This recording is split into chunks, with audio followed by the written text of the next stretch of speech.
Need for dollar less relevant. It's too intelligent.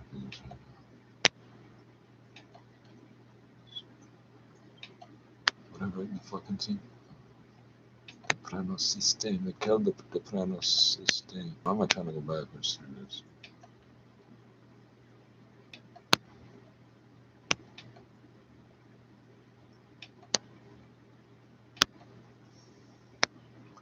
So I should remind myself there's 198 fucking tracks on this playlist. Actually, that's one thing I should just make like a 20,000 song playlist, right? But then I'll be doing this all day. Fucking, I thought it was gonna take more than 20 seconds. I want to start it. I'm already.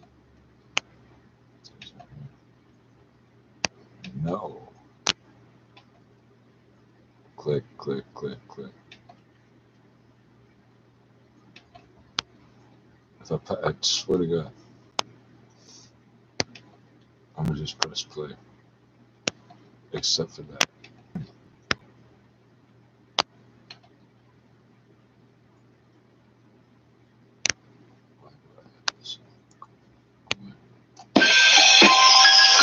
Yes, nigga. Word thing. What up, nigga? Free Slim. We out here. Don't get close, nigga. We the critics, the shooters behind me. She's the why the she's in the 90s, so don't sleep. No, nigga, we all one. No matter who it is, bound to get the job done. We the critics, got the shooters behind me. OG's the why the 70s and 90s, so don't sleep, nigga, we all one. No matter who it is, bound to get the job done. On the same stage, and with the same click, never gonna change, no, nigga, only change hoes. And the pool, but only if it's fucking up. Put some aim and niggas above the button. Working hard in the paint, no patch of fucking up. Repatch and flip that to get our shit up. Only other option is to stick up. Never a 9 to 5, cause I ain't got no day job. From the slums, little homie, when we play hard. If you don't wanna see the 30-30 when it's woman out there eating goldfish. Walk around 3/8 for the beat. The internet doesn't want to cooperate. Niggas saying but they wanna make tracks with us. What for that? Priorities. Busted up. It's a takeover. And the ground into your face, that's a makeover. 2 and 5 for a Q. The rest profit. So I say won't sleep till I knock it. And don't push me cause I ain't in the top yet. 12-year-old fool, so I ain't scared if you got it. It's just me you comparing to. I ain't finished my fair share yet, but I aired them just started. And I ain't talking about no jump shot. Brush them off, go top. You know the cold hard tracks. Didn't think I was capable. 4-5 pipe from didn't think I was capable. 4-5 pipe from it isn't traceable. You niggas gon' ride something like a black tie. There's a fire at your back, it was a backfire. Cause my gas is inside, there's a blow dry. What makes you think there's anyone higher if you said don't be a goddamn liar? And you don't supply shit, you a buyer. I'm the king of gang rap, call me sire. That's how you weigh it right to the point with little people. You rubber grip tight, no pliers. I gotta take you out, call it quits or retire. The 4th room down, 5th lift them up. Bells don't leave shells, so I'm switching up.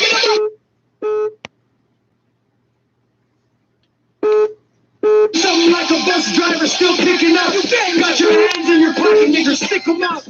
Palmer projects, money's no objects. So we finger fuck max and we contact. Slide in, slide out, go where we ride out. Down, go, I got rounds as you downtown. Stop standing up till I tell them sit down. Stomach on the ground, hands behind your back and your neck. When I'm digging in your pants, give me that, give it grip.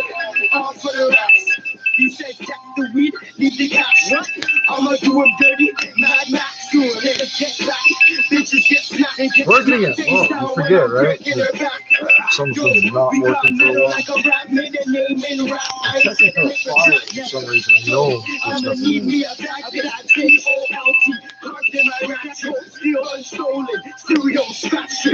on my actions, stop the madness. I'm real up, get it gone.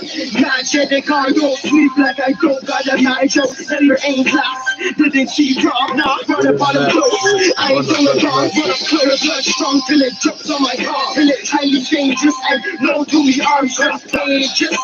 Sicker than stars, I ain't famous, but I'm a hood star. Off snap, crack, pop like camera, off snap, run up, just hide when I let off. Run man in the mask. Nine in the line with the strap to your night vision block. It was a lot smaller than I thought it was. We clap, do you come and try me? 70s and 90s, been moving grimy. Rush till they talk to the ivy. 4-5 stretcher, and they think it's drugs. And so they end up on the stretcher, better get a coffin. Yo, Critians, so we ain't in the no long talking. Money overflow, back on my bullshit. These punks that I grew with, acting like you're too sick, too soon. Cash making me ever suicide. Rappers in the Jakes almost get my crust fried, huh? My mind's fried. See, I don't give a fuck. Skank it with a YG, guarantee we hit them up. Take a nigga slut, when you know me, never look back since my first pack in old fuse pack, nigga. Plus I get busy with these OGs, screaming Southside, outside, all the police. Fucked up when I nipped 1.5 a B, snakes selling rap chops, now you owe me 10 G's. Breathe till I go to sleep, kill you for the ABK, the marksman, shoot for fun. What the fuck's a murder one? Bad news if you run into the DBS, all I do is give one nod, then he breathes the tech. Then he breathes the tech. All I do is give one nod, then he breathes the tech. We the Critians, got the shooters behind me. Emojis for wide, the 70s and 90s. So don't sleep, no, nigga, we all one. Won't matter who it is, bound to get the job done. We the Critians, got the shooters behind me. Emojis for wide, the 70s and 90s. So don't sleep, nigga, we all one. Don't matter who it is, bound to get the job done.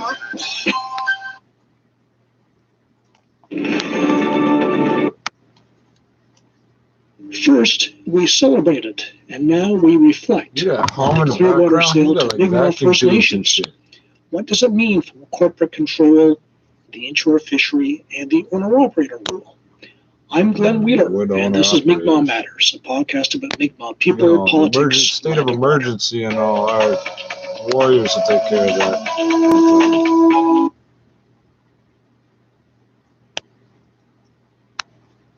Yeah, my name is Riley. Jesus Christ.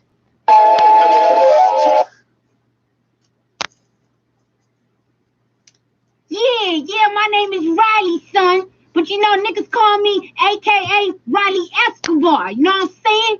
Cause I be in the street.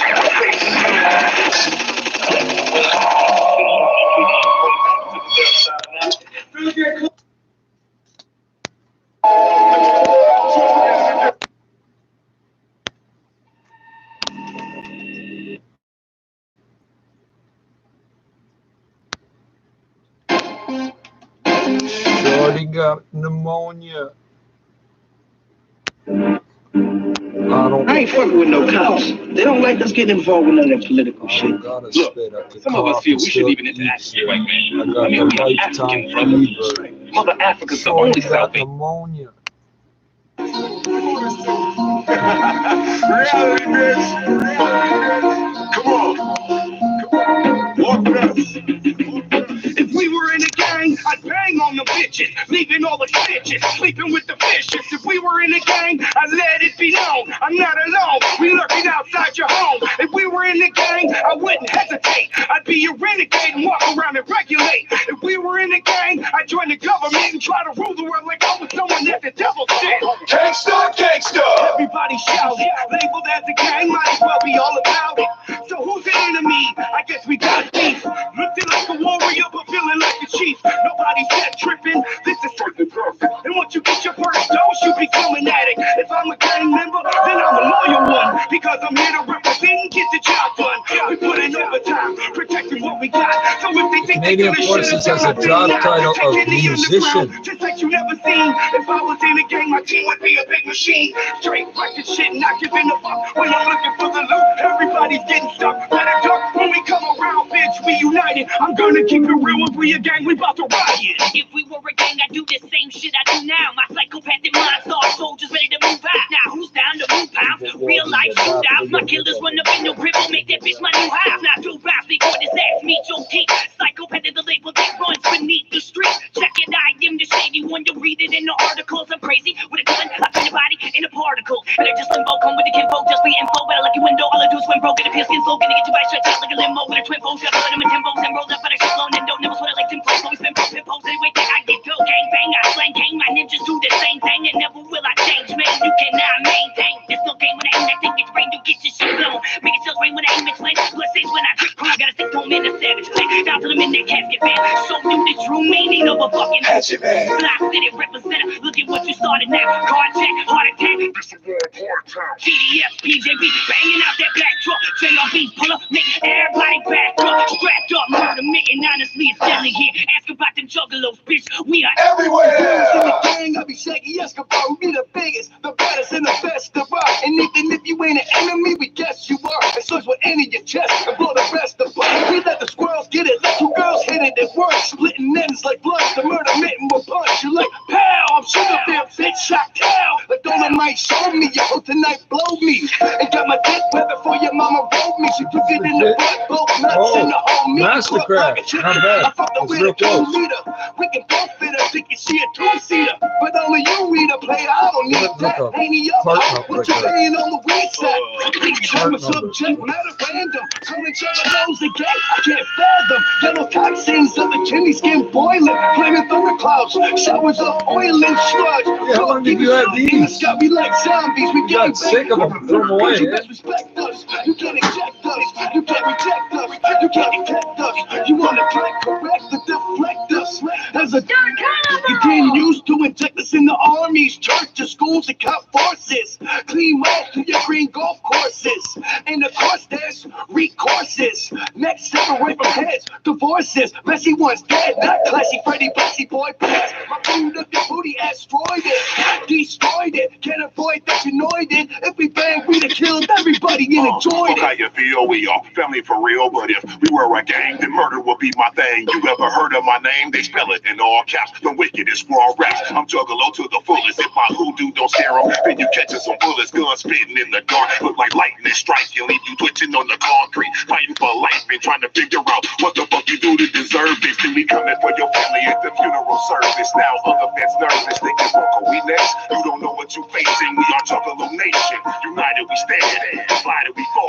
If you come against the fam, then we riding on y'all. Homie, if this was a gang, I have an army of niggas from 7 Mile. Come to your house, break your door down, snatch your ass up the couch, just start stomping you in front of your wife. Then that's the bitch you want the gun of the night. Nigga, if we was a gang, you'd be scared to walk the streets. My homies is off the chain and my dogs is off the leash. We young, black, and reckless. Action man, we rep this. My fam is worldwide. You better not ever disrespect us. Fans try to dissect us. Doctors want to correct us. My whole team 17 and resurrect us. We will never fail. The dark carnival protects us. If we were a gang, I bash your head in nicely. You're likely to get the bit of blood stain on your fresh white tee. I might be the rudest juggler since the 90s. I'm a wicked clown, painted up so frightening. Pretty yellow teeth when I pop, see me smiling.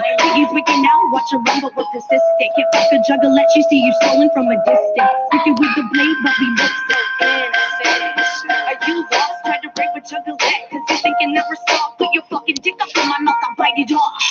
Beautifully insane, we ain't some hoes you.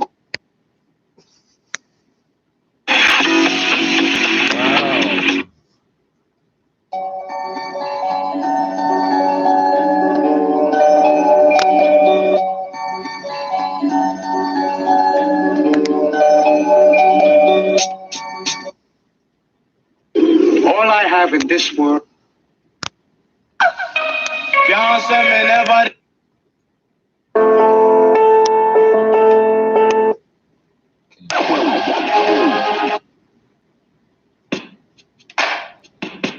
Blind Valentine. This week, more about Halibut First Nation and the Blueberry Blunder, where to from here. And we welcome Glooscap Community Radio to the Mi'kmaq Matters Network. You have a network? I guess we're part of that network technically. And if you show a friend that video, now you're technically trafficking people and recruiting people into the network. Watch out. Shit, Watch dog. out. What up, God? Peace. Yeah. Something like Michael Corley in the future in the morning, seeing holler for that work like a rooster.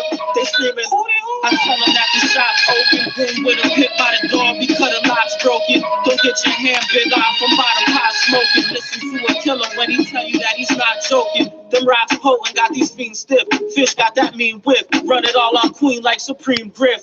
For that triple beam dream, you know machines drip. In a stick up, get that gleam grip. The magazines click. Y'all spot steam fish with a rice and peas. A couple righteous thieves cypher while I like the trees. Them trifling bees stinging niggas with their twice step. Try stinging me, I'm burning down the whole wasp nest. This Grams hoe, I came to pay the rent. You know it's hard out here for a pimp. A couple righteous thieves. To live in silence, you know I swear to blow on my bloodstream. Kipling the Kennedy, shout out to all my sub teams. Squeeze the torch, being cold, we the North Quarter. Toronto rappers pressure niggas like the fourth quarter. Long and short orders, holler, we can get you that. These puddles deep Noah money, says watch Canadian when you pressure step is going to be rising in North Carolina. Fuck, now if my doctor heard me say those words like that out of context, he thinks something from the Bible. They love right now stuff about religion in the Bible.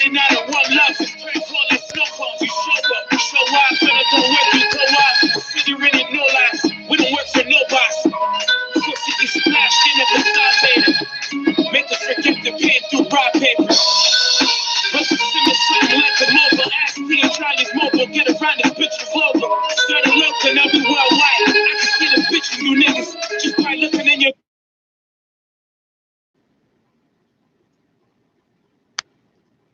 For whatever reason, I was in what's called the. Oh, please keep fucking with everything. For whatever reason, I was in what's called the MISU, MHESU, Mental Health Emergency Services Unit. These fucking, they start you on one drug to let you back out of the fucking hospital, and then all the side effects. They have all the answers, right? Another fucking drug. I think was why I was there. There's a kid who legit thinks he's Jesus. Yeah. And there's somebody shitting on the fucking floor and stuff for some reason. It's not him. I hear this kid's got everything. The Son of God has called you a thief. How does that make it? I think the next line, how does that make you feel? How do you feel about that? Or what do you have to say about that or something like that? He's talking to the staff of being dicks to him or to other people or something. I'm like, whoa. Two things. He's willing to say how it is to these people, but he thinks he's Jesus. Okay. At some point, he walks into the bathroom, and I hear the same voice yell, "Why is there feces?"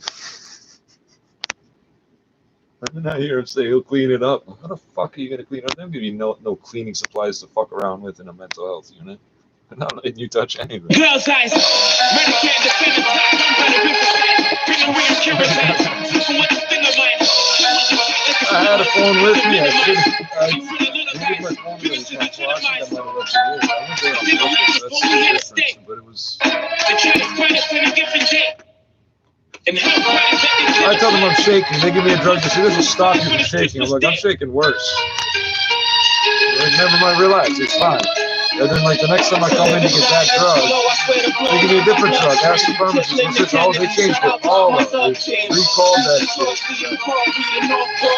Toronto rappers pressure niggas like the fourth quarter. Long and short orders, holler, we can get you that. These puddles deep in money, watch when you step in that. Industry set up here. There's a whole industry.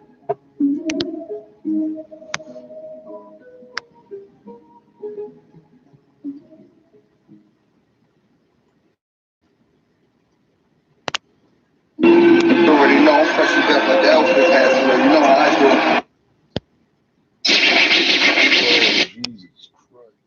Vito Rizzuto was the head of the Montreal Mafia. Now, he was a man with many enemies, but Rizzuto died of natural causes.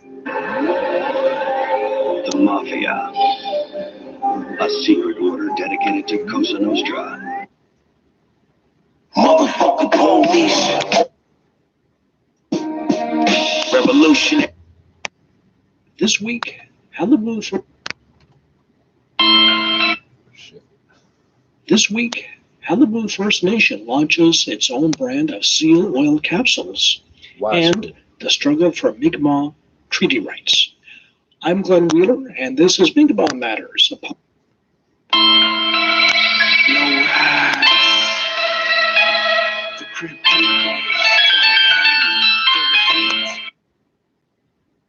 Welcome. welcome to Mi'kmaq Matters, a podcast about the Mi'kmaq people, politics, land, and water. I'm Glenn Wheeler. Pelly, I think. Suicide. Hello. This call is from the Tax Department of Canada Revenue Agency. I can't hear that. It's only 45 seconds. It is 45 seconds too much. Where does upbeat music come from? There's something wrong with people making all this upbeat music.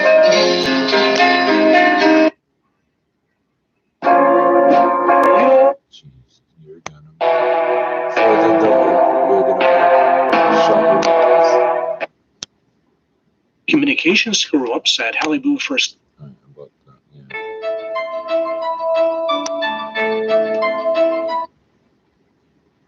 He shot of him in DJs.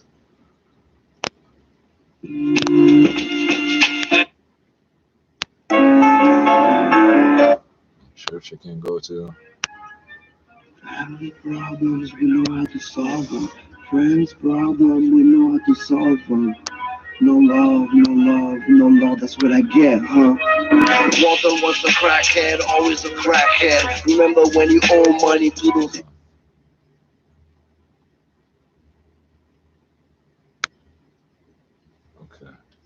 Asian guys in more real. Family problems, we know how to solve them. Friends problems, we know how to solve them. No love, no love. The frequency range of the equipment around here that goes off randomly. Crackhead, always a crackhead. Remember when you owe money to those Asian guys in Montreal? Lucky, they from the 90s and they know me. Trying to shoot you with a barbie shorty, that's what you told me. I came to Montreal to save you, to bitch you. Never judge you for smoking hard, told you I used to sell that. That's crap, your family member. Nowadays, you finally change, you're acting insane. Always talking about money, you ain't rich, dude. Your fancy cars don't impress me. I've been there, done that, Fairfax. Ruckus like Carlito's way, your niggas is fake. My cousin Liz is a fool. Didn't come when we invited you, fuck you. Think you're the hardest, but when you actually the weakest. Family problems, we know how to solve them. Friends problems, we know how to solve them. Family problems, we know how to solve them. Friends problems, we know how to solve them. Yeah, it's ruckus, it's ruckus, it's who? Family problems, we know how to solve them. Friends problems, we know how to solve them. Yeah, nothing money. That's all I need. Nothing more me. Liz didn't come to the family reunion last summer. Fuck you and your mama. I'm over it now. I wear the crown, respected everywhere. Bitch, you never there. Not even coke. When you try to provoke, end up getting choked. This is you joke. Uncut law. Don't take friends in the same garbage. Spit knowledge. Bitch, I'm a problem. 38 revolver. If you cross that line, that's right. 38 revolver flow. Because the land is right on Canada. So you will be entertained by.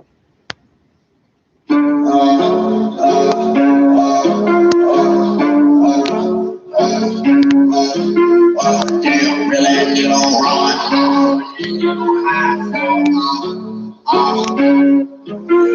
Bitch, real ass nigga don't run. Fake ass nigga go hide. You tell me it's all for the good, but I know that they telling me lies.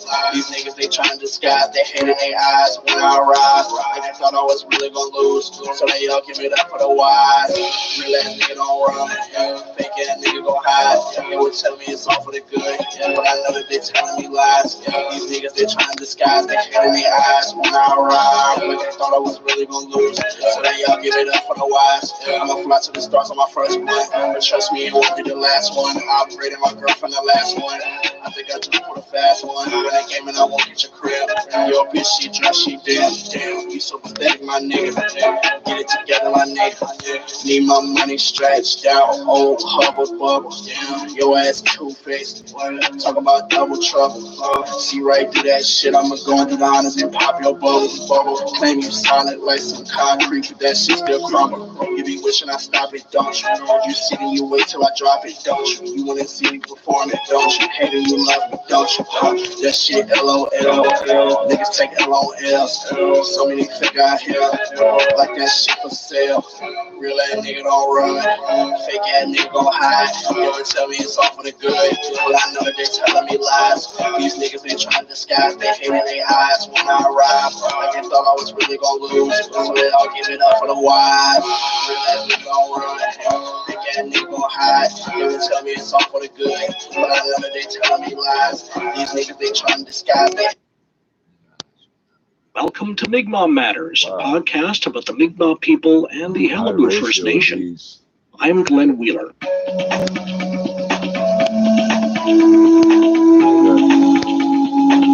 Once, what is this, Sputnik or something? 2 Kaiser reports at SOCIETE.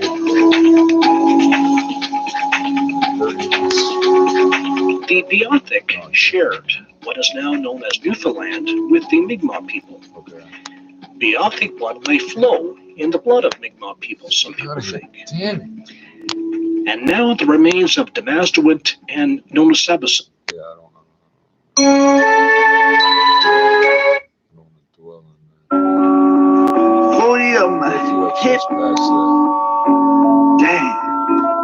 Dang, son, I gotta reload it like a gun.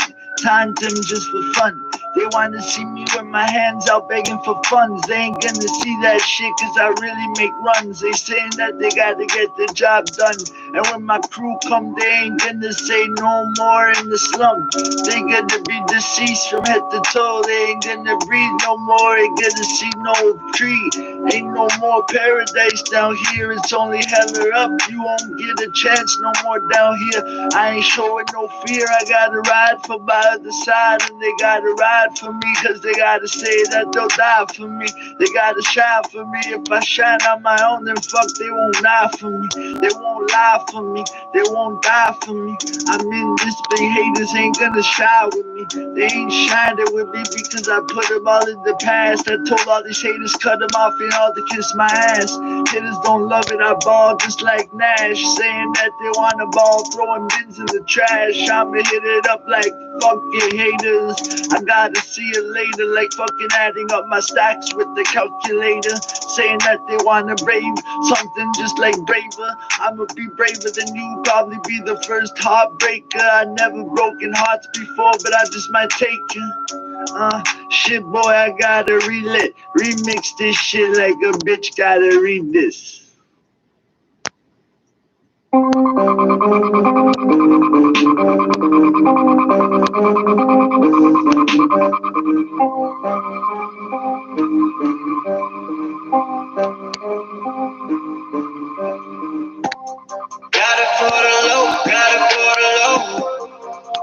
Business trees. Speak with your property management about your building's collection service. Trees in bags. I feel like I've been the GOAT. There's a lot of subtle shit. It's in everything. Nobody knows. Get to know the plan for snow. Sidewalk clearing. We all have a way. What are you talking about? I'm cruising down the highway.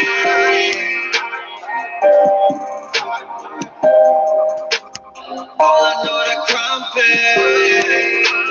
Get them on the 5 ways. I'm cruising down the highway. I'ma get around that. Over 87 Ontarians still died with COVID, too shy of the single-day record. And I'm thinking it's a business report early. 80% of Thursday's shots in the province were second doses, and the Prime Minister unable to alter Pfizer's short-term delivery schedule. The next few weeks will be challenging when it comes to deliveries. Justin Trudeau says deliveries will ramp up again February 15th, and Canada will still get its 4 million doses by the end of March, along with 500,000 from Moderna. The number of COVID patients in Ontario hospitals now declining for 4 straight straight days, but the total is still dangerously high, so the federal public safety minister is sending help in the form of 2 mobile health units. These units will be staffed by the province and have facilities for 100 beds in each. I'm Alex Bloom. What? The business report coming up in 60 seconds. If your head wants to plan for retirement, is this a tent? But your heart wants to is this an enjoy inflatable life thing? now, Tell us the what this Scotia is. Aria retirement program. It's Toronto. We'll get used to it. Just tell us what the fuck it is. Are they both the same? I'm picturing 2, 8-man tents, and a guy sitting in front of both of them with one of those tables. And he'll have a visor and a mask, and there'll be some blank papers and a pen sitting there. And he won't speak English or French. Oh, fuck, damn it. Mazda, Hyundai, Nissan, Volkswagen, and Acura. Get 0% financing, cash-back incentives, and no payment for 90 days on select models. Book an appointment to see us. We're open by appointment with safety measures in place. You can be held in this country on a security certificate, and they can redact the entire thing. You don't even know what it's supposed to be. It's just a piece of paper with black lines or a blank piece of paper. Richard Summon, good evening. They have been among the hottest items in the grocery store for a while now, and their popularity is expected to increase further. I'm talking about avocados. Yeah, hot sellers in the produce section, even with their elevated price. Avocado's biggest day of the year is fast approaching. It's the Super Bowl. Demand for the fruit always jumps for the big game as fans dig into bowls of guacamole. Did they come from Mexico or California, the Mexican Association of Avocado Producers says it's planning to ship 4% more avocados to North America for this year's Super Bowl than it did last year. So that's a sign that demand is expected to increase, even though Super Bowl party should be a no-no. This year, Dr. Silvan Chermakov is the director of food studies at the Dalhousie University. What's really interesting about avocados is that they've been able to become popular for the 3-meal institution. People will eat avocados for breakfast, lunch, and dinner. That pays. It was put there by a man in a factory in the west end of 7 digits.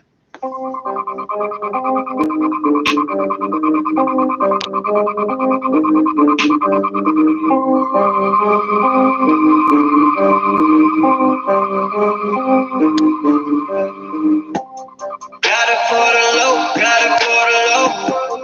What you really know, I got all the snow. Come right out the boat, come right out the boat. Come right out the boat, come right out the boat. This year you already know. Problems know what the numbers are that come up on the screen. It's that they can spoof them. So the phone company can't guarantee anything. Thanks.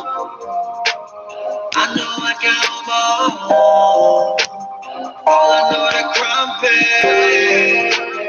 I'ma get it one day. I'm cruising down the highway. Rockin' kicks up on that byway. Oh, damn. All I know that crime pay. Get them on the 5 ways. I'm cruising down the highway.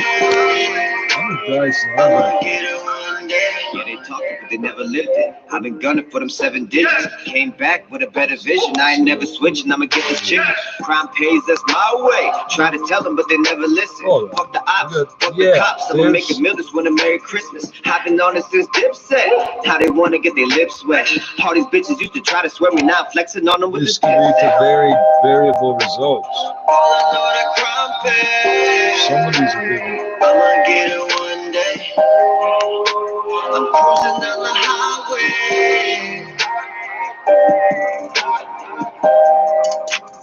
All I know that crime pays. Get them on the 5 ways. I'm cruising down the highway.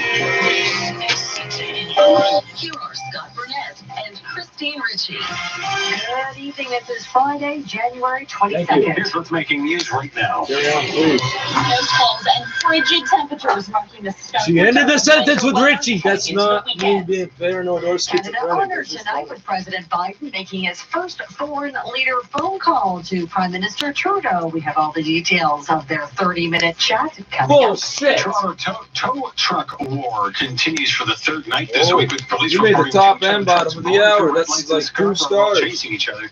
Waiting for a package to arrive from the States or overseas could be a long wait. A dispute over COVID has stopped your story came right after the one of the Prime Minister, the at the President. Gateway plant in Mississauga. The Maple Leafs and Raptors were both without all-stars tonight and still picked up W's. Sports at 45. More trouble with a WestJet 737 MAX plane. Like, you know what's going on. The TSX lower dropped 70 Two points half in the brothers, Friday same mother, trading session. and the mother's in a nursing home we call England. Time for traffic. They barely talk to each other or her. Like the one never This talks to report her. is brought to you by AGM Renovations. So we are only looking at a spot of construction on the westbound 4012 spots. Actually, the Jamestown Parkway 2 right lanes there are blocked off. And then the Highway 25 ramp to the I'm westbound confused. You saw them 415 racing also around. So closed what? off. The rest of our routes looking great eastbound. Is everybody 401 running right panicking up and to like speed calling right the cops across when as they well say as the there's northbound and southbound if 400. I If you understand are out correctly, there on should be more northbound tow and trucks and southbound taxis. 404 DDP as well, you are looking at a problem-free drive through there as well.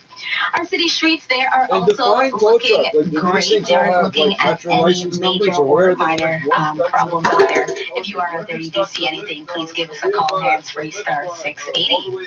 How about the money you save And the staying stock bed, at and home? it just looks like You a really spend nice on truck. your home.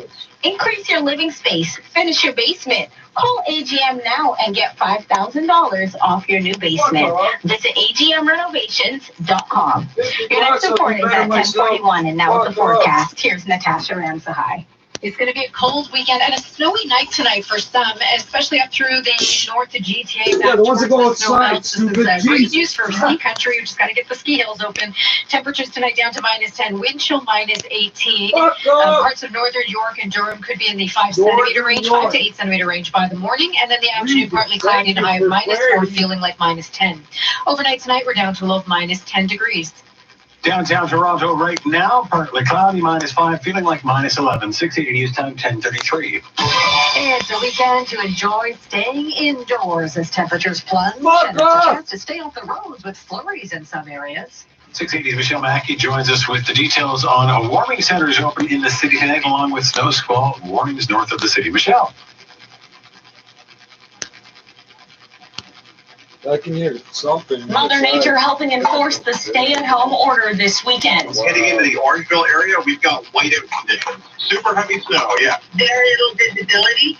I just left Barrie, and it is getting pounded with a snow squall. And we've seen snow squall warnings for the traditional snow belts off Lake Huron and Georgian Bay, where 680 meteorologist Natasha Ramsahai says we could see 20 to 25 centimeters of snow by the morning. It'll be clear 1 minute, and if you are traveling through that snow squall, whiteout conditions can suddenly hit you, so that's the danger. And some of these squalls could continue to periodically hit the northern GTA through the overnight, bringing about 5 to 8 centimeters of snow.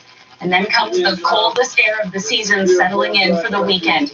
In response, the city has now opened 4 warming centers for those experiencing homelessness. Experiencing it! Wow! Wow! I'm having an experience. From I'm only one step where ahead the of first them. I'm not official even phone ahead. call has taken place between Prime Minister Justin Trudeau and U.S. President Joe Biden. The two leaders discussing many topics over the 30-minute call. Like what? Ending the global COVID-19 pandemic being the top priority for both countries.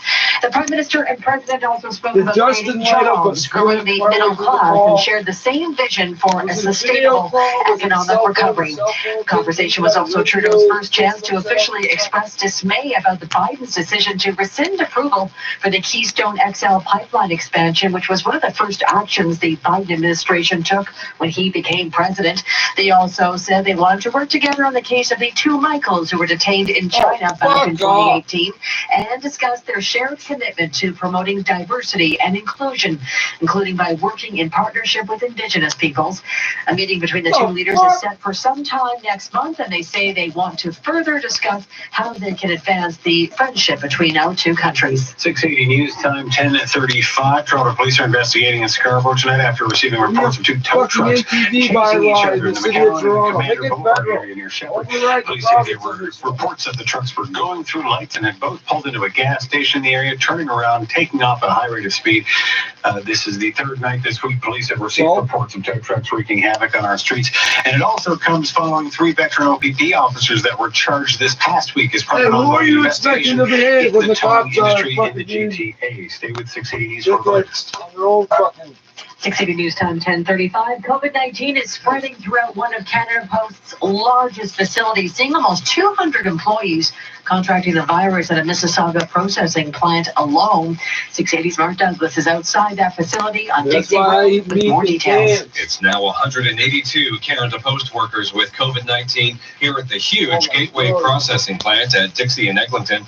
And because of a dispute over the infection count here, the Canada Border Services Agency pulled all its workers out of Gateway Thursday evening. So the offers are out, and the impact on the Mississauga plant will be probably pretty drastic. Customs and Immigration Union National President Jean-Pierre Fortin says no CBSA workers inside Gateway means no one can perform the customs inspections on incoming international mail. Champagne. Obviously, the mail process. And Fortin says their 100 or so workers are not coming back until they trust this plant is safe. Something is wrong somewhere, and you cannot play with the life of our officers. Canada Post sending a statement with the updated tally of infections, but making no comment about the customs issue. Outside the Gateway plant in Mississauga, I'm Mark Douglas. The British Prime Minister says the new COVID-19 variant first identified in the UK could be more deadly than the original strain. Here's our Phil Martino. British PM Boris Johnson says that in addition to spreading more quickly, it also now appears that there is some evidence that the new variant may be associated with a higher degree of mortality. All current evidence continues to show that both the vaccines were... I'm tired of hearing that. There's nothing to do with all these people that are already dead, eh? Here in Canada, there have been almost 36 cases of the new strain confirmed. Federal Health Minister Patty Hajdu says 50,000 Canadians have canceled planned vacations outside Canada in the last week. Thank you so much for protecting each other. Less travel means less risk for everyone. The Prime Minister says no one should be taking a vacation abroad right now. Don't book a trip for spring break. Justin Trudeau is hinting that restrictions on international air travel are coming soon. I'm Phil Martino. Ontario's COVID numbers are mostly moving in the right direction, but the province is also reporting one of its deadliest days while preparing for a severe Pfizer vaccine shortage over the coming weeks. 680's Alex Luke reports. The Prime Minister confirming our country won't receive any Pfizer vaccines next week, and shipments will be scarce until February 15th, but there is a silver lining. The current momentary delay is so that they can increase their production. Hey, wait, what's going to happen after Valentine's Justin Day? Trudeau says Pfizer will deliver all 4 million of its promised doses by the end of March, another 500,000 from Moderna. In any case, every day of delay is costing lives. 87 people dying with COVID in Ontario in the most recent period, the third highest ever. Most other metrics improving, though. Over 700 more resolved cases than new infections, and test positivity now at 3.3%, its lowest since December 13th. Hospitalizations also on the decline, and more help is coming. The federal government providing 200 more beds in the form of 2 mobile units sent to the GTA. What the fuck is that exactly? 2 TTC special It's a constables have unit been that has fired 200 after fighting a beds. Hold streetcar on. passenger almost a year ago. It happened in February of 2020. A video of the 2 officers going viral after it showed them punching the man repeatedly on the 501 line.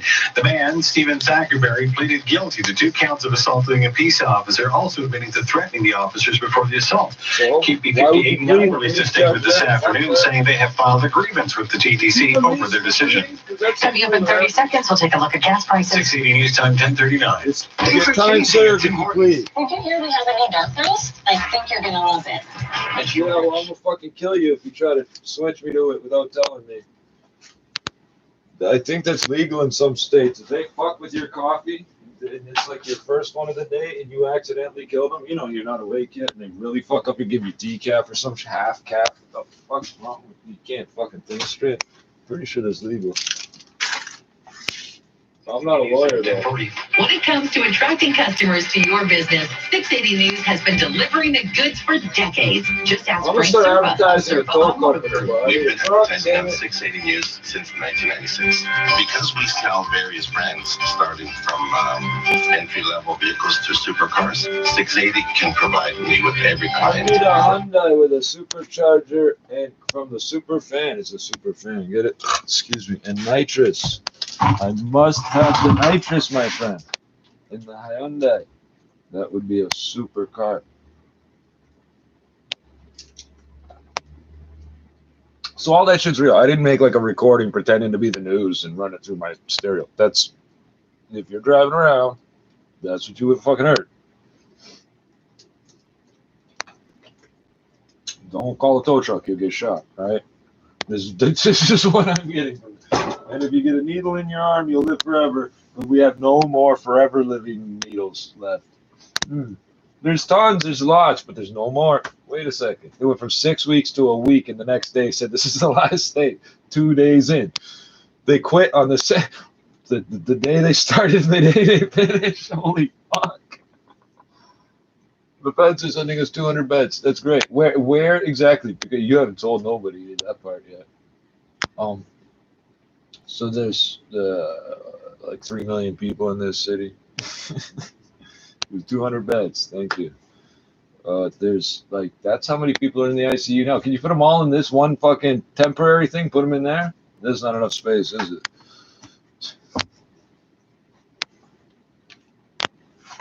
You don't usually see casket trucks. You don't notice them.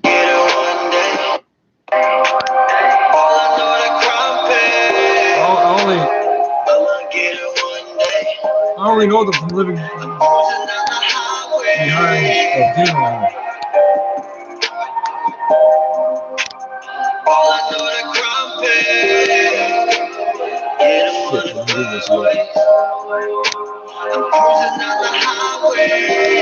There's a few different elements together.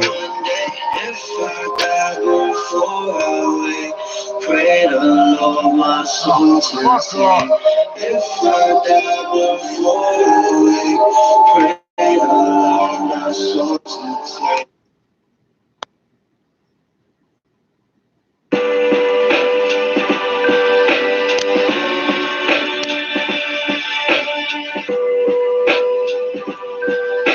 This is perfect for a DC mark.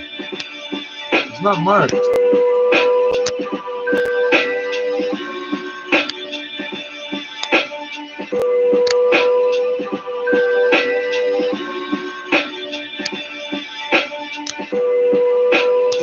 Niggas since kindergarten, shoot stupid, kicks been retarded. I make the coke black when I'm in the market. I make the price drop like I'm in the Target. I'm like a holy prophet trying to make a profit. Rough rider, legendary prospect. I ain't where I'm yet. Shout out my gunman friend, yo. 10-4-5s in my extender. 2 extra clips for the extra shit. And each whole 7, you getting blessed with it. Yeah, I got so much beef, my ex was stressed with it. Right, it was eye for an eye, Old Testament word. Bottom of wells, my heart dwells. Treating these waters like shark tails. Word, my homie got lashed, was on bail. I had waved the shit, got tobacco with full bail. The brats used to see me on range and go tell. Catching that coin, stopping with Jordans like Montel. Swear to God, I would never pray to Jesus. For the extras, I'ma escape the people. Every day I pay for new AKs, that's Pablo. Every day I pay for new AKs, El Chapo. Every day I pay for new AKs, that's Pablo. Every day I pay for new AKs, El Chapo. Every day I pay for new AKs, that's Pablo. Every day I pay for new AKs, El Chapo. Every day I pay for new AKs, that's Pablo. Every day I pay for new AKs. Look, the hottest kid in the kitchen, I've been nice. Stop till you double crossing me, think twice. Gold chains, gold in my mouth, case full of ammunition. Cocaine to my nosebleed, that's a Kathy Griffin. Bullets light up the night sky and they blame me, boy. Magnums in the back of the whip, they call me baby boy. My ATL again, sending your section 80, boy. The fuck do you think the mafia pay me for? Young, rich, and handsome, bullets like an anthem. When they started singing, everybody put their hands up. Ain't nobody been doing the shit that I do. God, boy, how many hoes can I fit inside you? Scratched up with lines around them like the kids of I know. Put up with the Mac and fry them like the shit's a drive-thru. Angels will find you, but I would never pray to Jesus.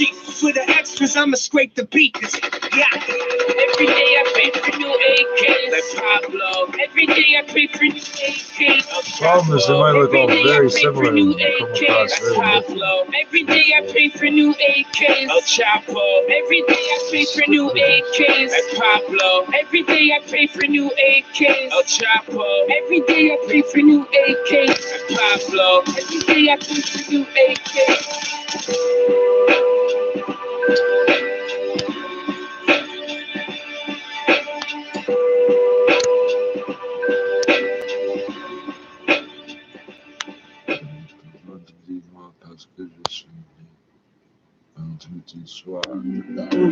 Hey, it's right. Yo, I'm Scott High with a razor and Kevin Nash with a diesel, like all the lyrics cerebral. Headed to the ring, see my nigga walking like D-Lo. Feet 5'4" like a giant, bigger than Bishop. All I really know is how to stunt. Who the tree truck the end of the month? Now I'm passion. Free time more than end of the blunt. They say they MCs. Most of them just rhyme my fourth syllable. Listen to the beats and you wonder how were they killable. I'm so down to earth, we were living in minerals. When there's a maximum sentence, niggas ain't getting minimum. Criminal records getting numbers, we couldn't visit them. Trying to have faith, but Mo was looking like Little Kim. In that mind situation, they can play in no middleman. Take it to the source, like Pacino and Eminem. Drinking no niggas but pay them, so they defending them. I hate these dick riders, us are Swiss-siders. Try to keep this fire contained like big ladders. My nigga in and out of Miami, that's Swiss Priors. Where the fuck's why I've been rapping for Rough Riders? I need my credit now, 50 bands for the fire. I watched my lawyer in court, said you're hired. I heard the Gully Demon tape, I was inspired. What up, love? She won the illest like Giallo. Through the city where the dark clouds follow. Jets to Vegas, my girl stretching naked. This world crazy to survive, you need mental patience. So I'm never making cars where the changes. Control climates where the cold flow demonstrating. Ride no waves, choose to stay true. Salute the DJ when my music's played. Shallow graves, we cruise get laid. Watch dudes get paid. Smoke a blunt when my suit gets made. Top dollar when you pay the best. I've been sinning more, praying less. Blindfolded while I'm playing chess, placing bets. Prepare when I take the test. I'm the reason you get laid to rest. Yo, I cook so much that I can feed the masses. Write the gospel, speak the passage, see the madness. Sam Rothstein flicking out casino ashes. I coast the squad like Cito Gas.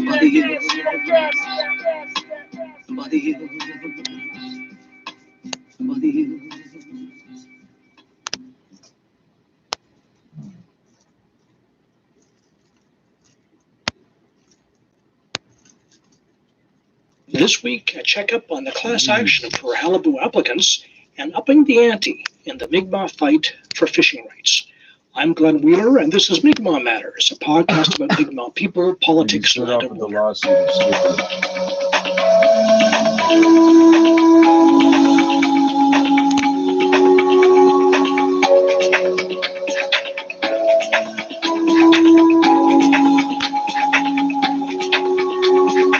This is episode 153, and a thank you to listeners like Susanna Ezekiel.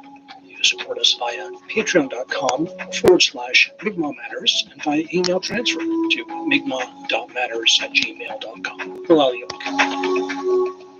Later in the program, we'll be speaking with David Rosenfeld, lawyer in the class action brought by the late Jerry Brake.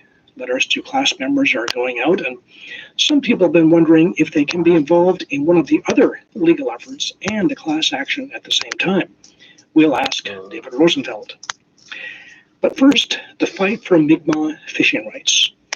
20 years of waiting gave way to resistance as Mi'kmaq fishers in Nova Scotia took to the waters in their own I take all the fish I want out of that livelihood lake fishery. every day. I do. I take all the Next fish door in New that I Brunswick, want out of Lake Mi'kmaq and Ontario. Listigouche have also Every dropped their day traps I in a take as fall much lobster fish as I fishery. want out of the lake. But they run into one of the same problems Every as day. Nova Scotia fishers. They can't sell their catch because buyers have been warned by DFO they'll be fined if they deal with the Mi'kmaq fishers. Put it on a For Hino. Gary Metallic Sr. Cabo, of Listigouche, what it is it, the sounds all too familiar. He was front and center 197 of the salmon wars in Listigouche in 1981. Eventually, the community gained control over its salmon fishery, which it has managed ever since. But he says DFO had to be pushed every step of the way, and he sees the same delay tactics now. Gary Metallic Sr. is part of the traditional leadership in Listigouche, and until recently was part of the elected band council. He says the battles over lobster, salmon, and other resources will repeat themselves, and Mi'kmaq have to take things to the next level, take the same step as Mi'kmaq and Elsipogtog First Nation, assert Aboriginal title. Elsipogtog has asserted Aboriginal title over a third of New Brunswick. Gary Metallic Sr. says it's time for Mi'kmaq to claim the rest of Mi'kmaqi. Here's my conversation with Gary Metallic Sr.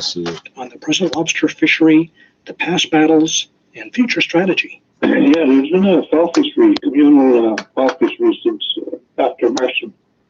And I think that was because of the interim BFO agreements that were signed right after the Marshall ruling. But yeah, we've been having those fisheries without any problems. But I think the last few years, the lobster fishermen have been saying, "Why can't we sell our lobster catch?" Since Supreme Court ruling in Marshall said we have the right to earn that moderate living. But DFO, of course, won't allow it. First thing they do is not. I can't say it's confrontational. What they do is just warn the buyers that if you're going to buy from our fishers, lobster fishers here, they're going to be fined. So that closes that door. And would there be enough? So I see in the reports that there are about 235 traps that people in Listigouche set at this time of year for the fall fishing. Would that be enough for the commercial buyers to be interested in? Is that enough for them to get lobster for the supermarkets in New Brunswick and Quebec? You know what a fucking lobster is? Well, I don't know about the bigger markets, but there's always smaller markets where buyers will buy that allocation, no problem. But now that's, I don't know what's going to happen. Like in the last couple of years, and I think last season and this year, they had a protest fishing, lobster fishing, where they extended their harvesting past beyond the set date by DFO.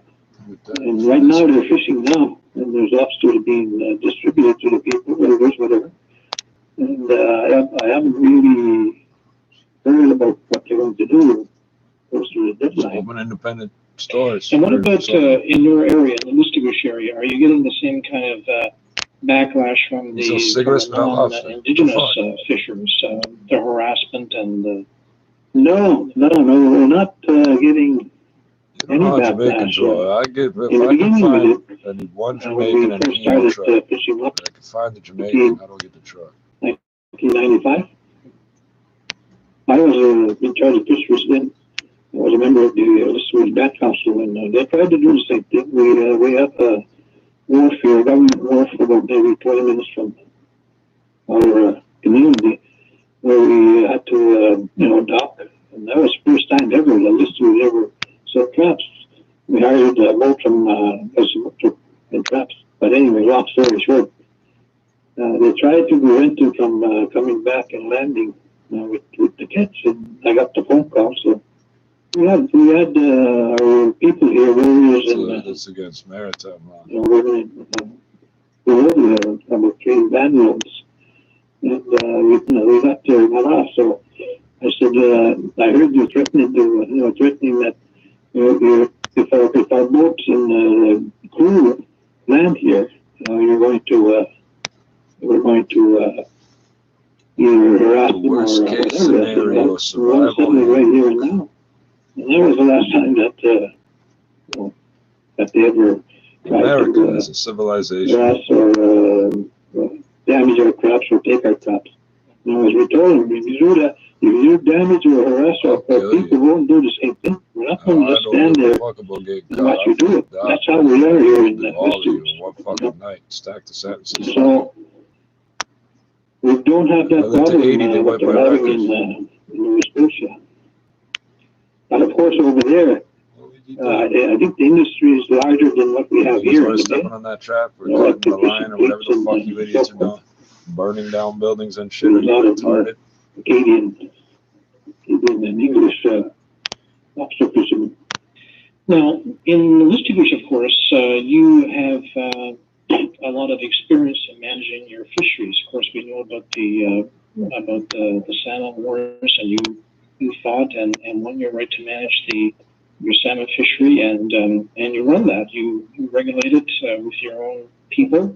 You've done a very good job. So DFO doesn't seem to.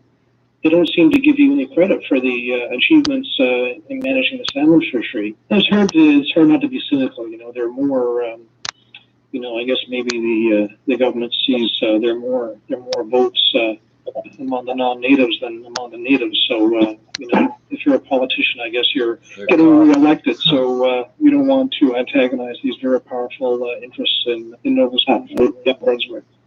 They have more believers than we do, like you just said. Whole province on drugs. Some of our people do vote, but bottom line is, they got big fucking feet. There's more of them that vote. So Gary, where do you see this thing going on Listigouche then? People, they're seeing what's going on in Nova Scotia. They have their traps and they want to fish the fall fishery, but they can't sell. So is it? Is Listigouche going to wait and see what happens in Nova Scotia, or do you have your own plan for your fishery in your area? Well, I think they have a plan. I'm not party to what's happening within the Bat Council system. I've been out of it for I think the last time I attended a meeting was March 26th, 2019. So you don't consider the elder doesn't recognize it, so neither do I. I was a member of the Listigouche Bat Council, but due to health reasons, I had a heart attack. So whatever subjects you haven't been on there. So I'm not really privy to what their next move is. I would think they're waiting for what happens in Nova Scotia, but even with what's happening in Nova Scotia, and I said it before, right throughout the districts, it's going to be a band-aid solution. If you don't file these Aboriginal statement claims in the courts to have the answer of who really owns title to not only the lands but and natural resources, you're still going to have these provincial and federal governments trying to limit us as Indigenous people, on what we can do, how much we can take, how much we can harvest, with our rights, and they won't want to deal with the real, as I said, conversations that needs to be had about the land itself. Who gets the benefit from it, and gets to decide how it's used, and the heart of that conversation is creating space for the exercise of Indigenous decision-making in laws, Until such time that that kind of pressure is put on these governments, it's just going to be, and I've seen it happen year after year after year. There's confrontation about logging, about this and that, and they'll throw a piece of steak out, and everything stops. But it happens again, and it's been going like that for centuries. That they don't want to respect what the British government signed, the British Empire signed with our ancestors, and that's the Peace and Friendship Treaties, also affirmed by the 1763 Royal Proclamation, and also affirmed by the 1982 Constitution Act. So they don't want to talk about that. You never hear them mention that. You know, it's like they're pretending that they're the title holders and that we do not have title, when in fact we still have titles over our homelands. And that's what affirmed, like I said, by 1763 and the treason and whatever, and those are lost. They're still lost. We didn't give up those. Oh, there's nothing that says we ever gave up our right to govern ourselves and to manage our.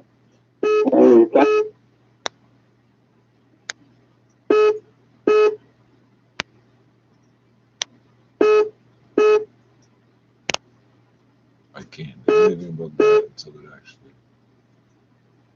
Oh,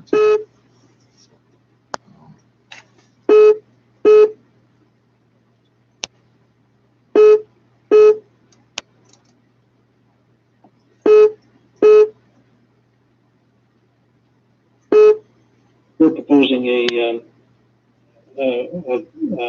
filing a claim for Aboriginal title over all of Mi'kmaq, from Quebec down through New Brunswick, Nova Scotia, Newfoundland. Yes, for sure.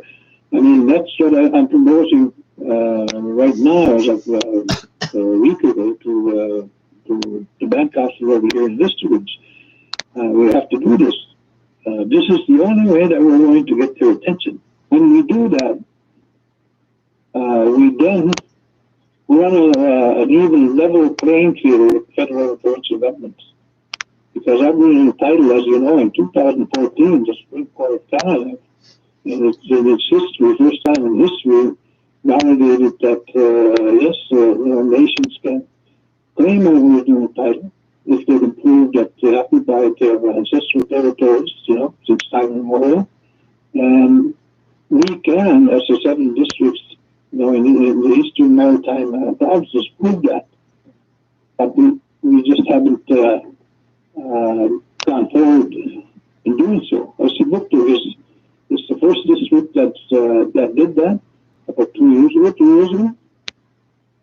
And I think it's critical that maybe all the districts do the same thing.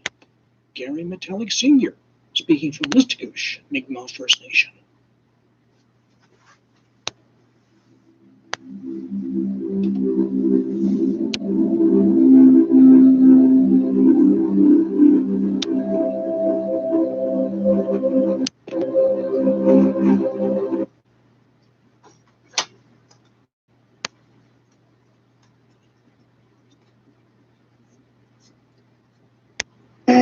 New York niggas and how they yo. What up, nigga? Bigger smell that.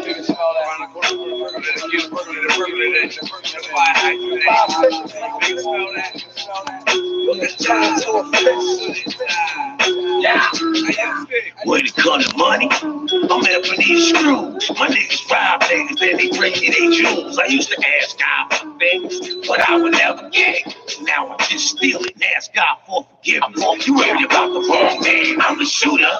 Give a man an inch and he think he the ruler. There's no I in team. There is a me.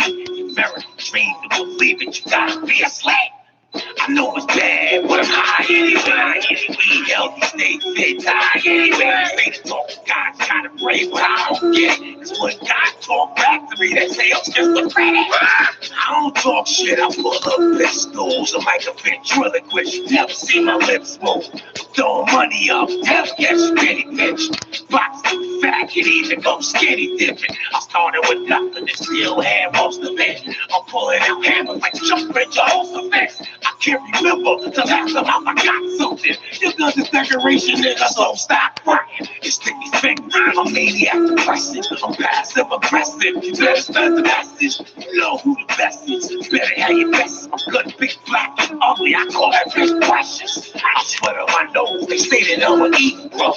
I'm a warlock. I see things and dream of color. You think it can't happen till you got flesh. Smoke to make it right. Or believe me, 3 left. We keep it clean. Work with it. Clean up with the gun.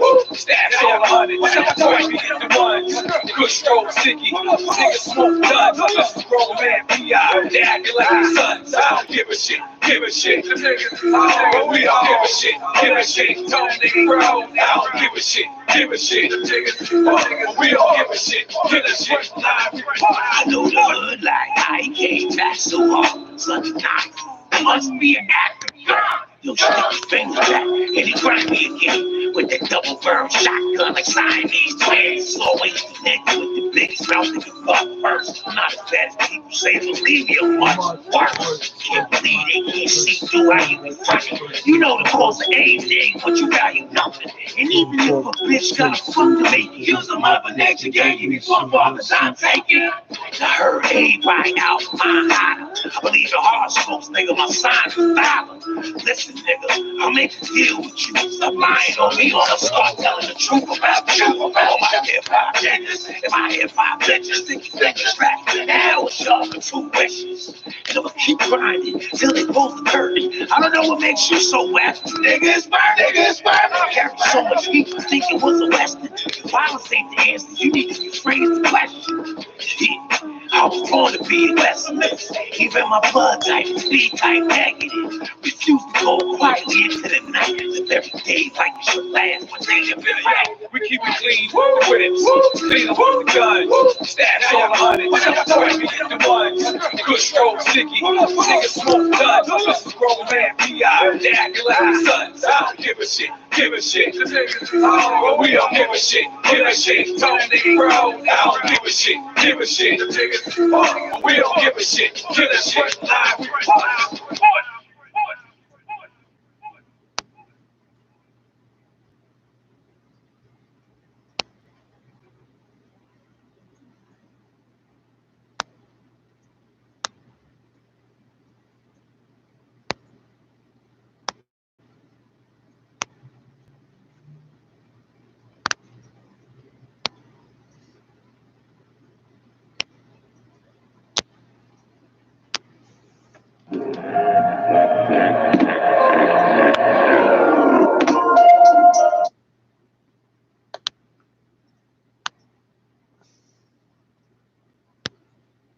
No.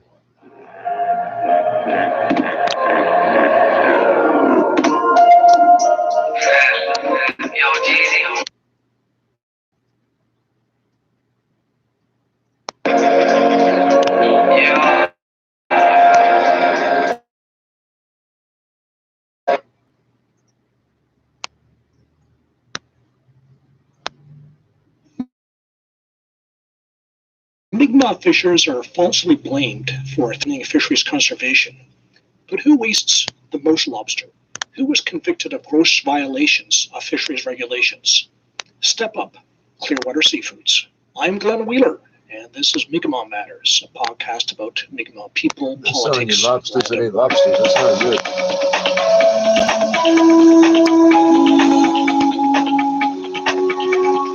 This is episode 156, and a thank you to listeners like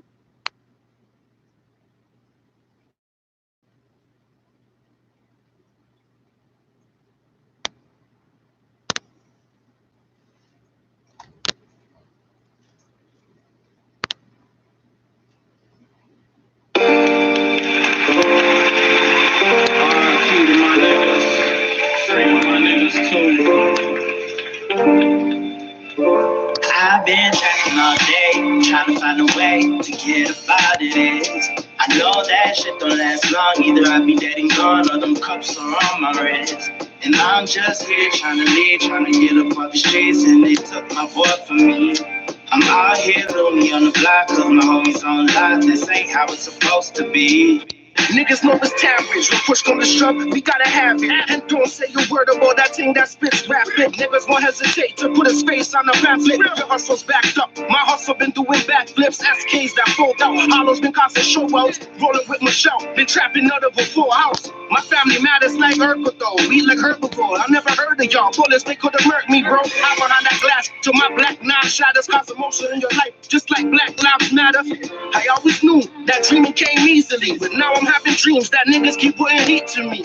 So I had to take the snub out the box, it was empty. So I had to take the slugs out the sock, FOTG. Niggas know the clan that I fuck with, believe me. It ain't nothing I start dumping. My strap cost 3 bands, shoot like I got 3 hands. Niggas know the deal when we pull up in like 3 bands. A voodoo man trying to shoot me, watch it heat jam, then beat the whole clip with my bullets. They got an I've been trapping all day, trying to find a way to get about it. I know that shit don't last long. Either I'll be dead and gone or them cups are on my wrist.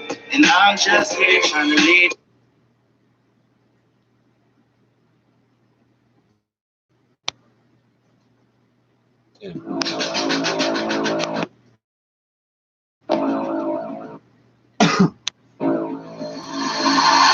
What we're talking about is the equality of people here.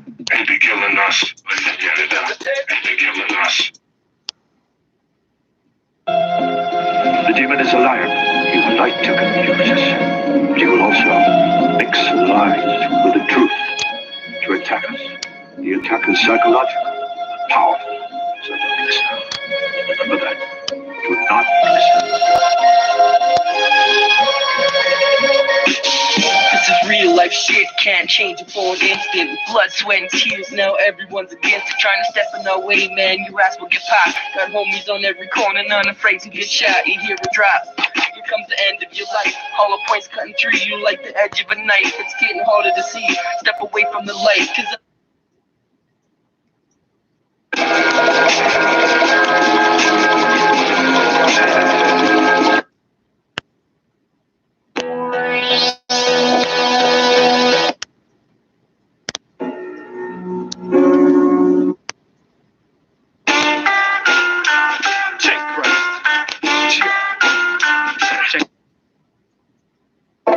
Hey, what do you want to do? I don't know. What you want to do? I just want to kick it with you.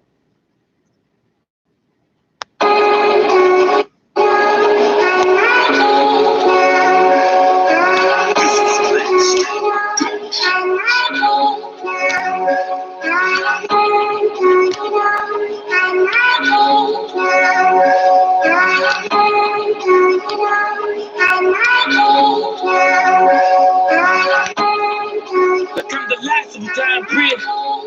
Twin hammers look like the Siamese. I got that beam from the Japanese. My French girl wavy, a reminder, make a mac and cheese. It is what it has to be. I'm killing out who's after me. They have to see me rich, and I swear it wasn't financially. Like who we frontin' for? They flying like there's a chaplain. These bitches couldn't marry a guy. There was a Magdalene.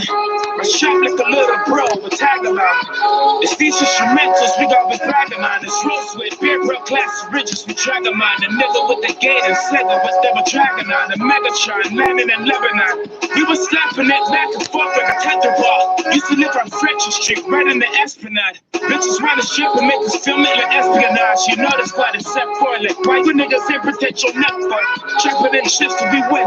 Like connect for the cylinder, always a spin. I connect for it, right into your dome when I get it out the chest. You joint rapper. When you going towards our music. Maybe when we go on tour, it's all shootings. Like other shots got kicked, I gotta shoot it.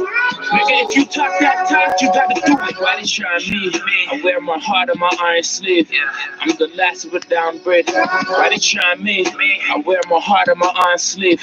I'm the last of a down breed. Like he just wanna go on tour and make music.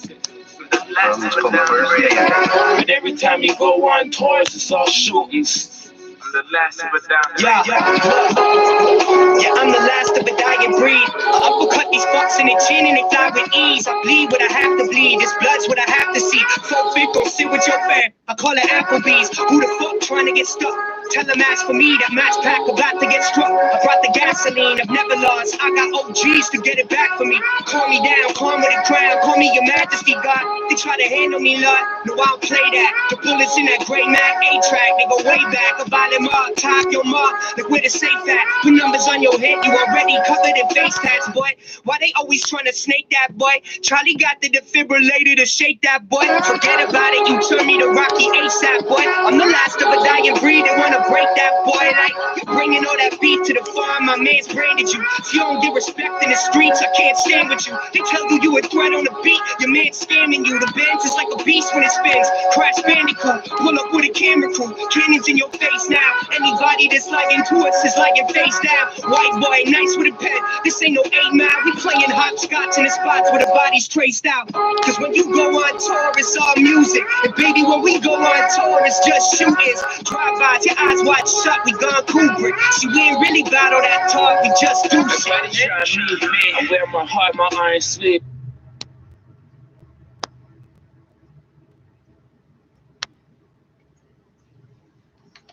Yeah, I'm the last of a down bread. Why they try me? I wear my heart on my iron sleeve. I'm the last of a down bread. Like he just wanna go on tour and make music. I'm the last of a down bread. But every time you go on tours, it's all shootings. I'm the last of a down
I could start over waiting for you to finish what you're doing. It's ridiculous. It's I'm doing is ridiculous.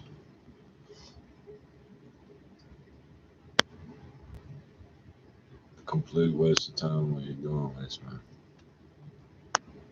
Oh.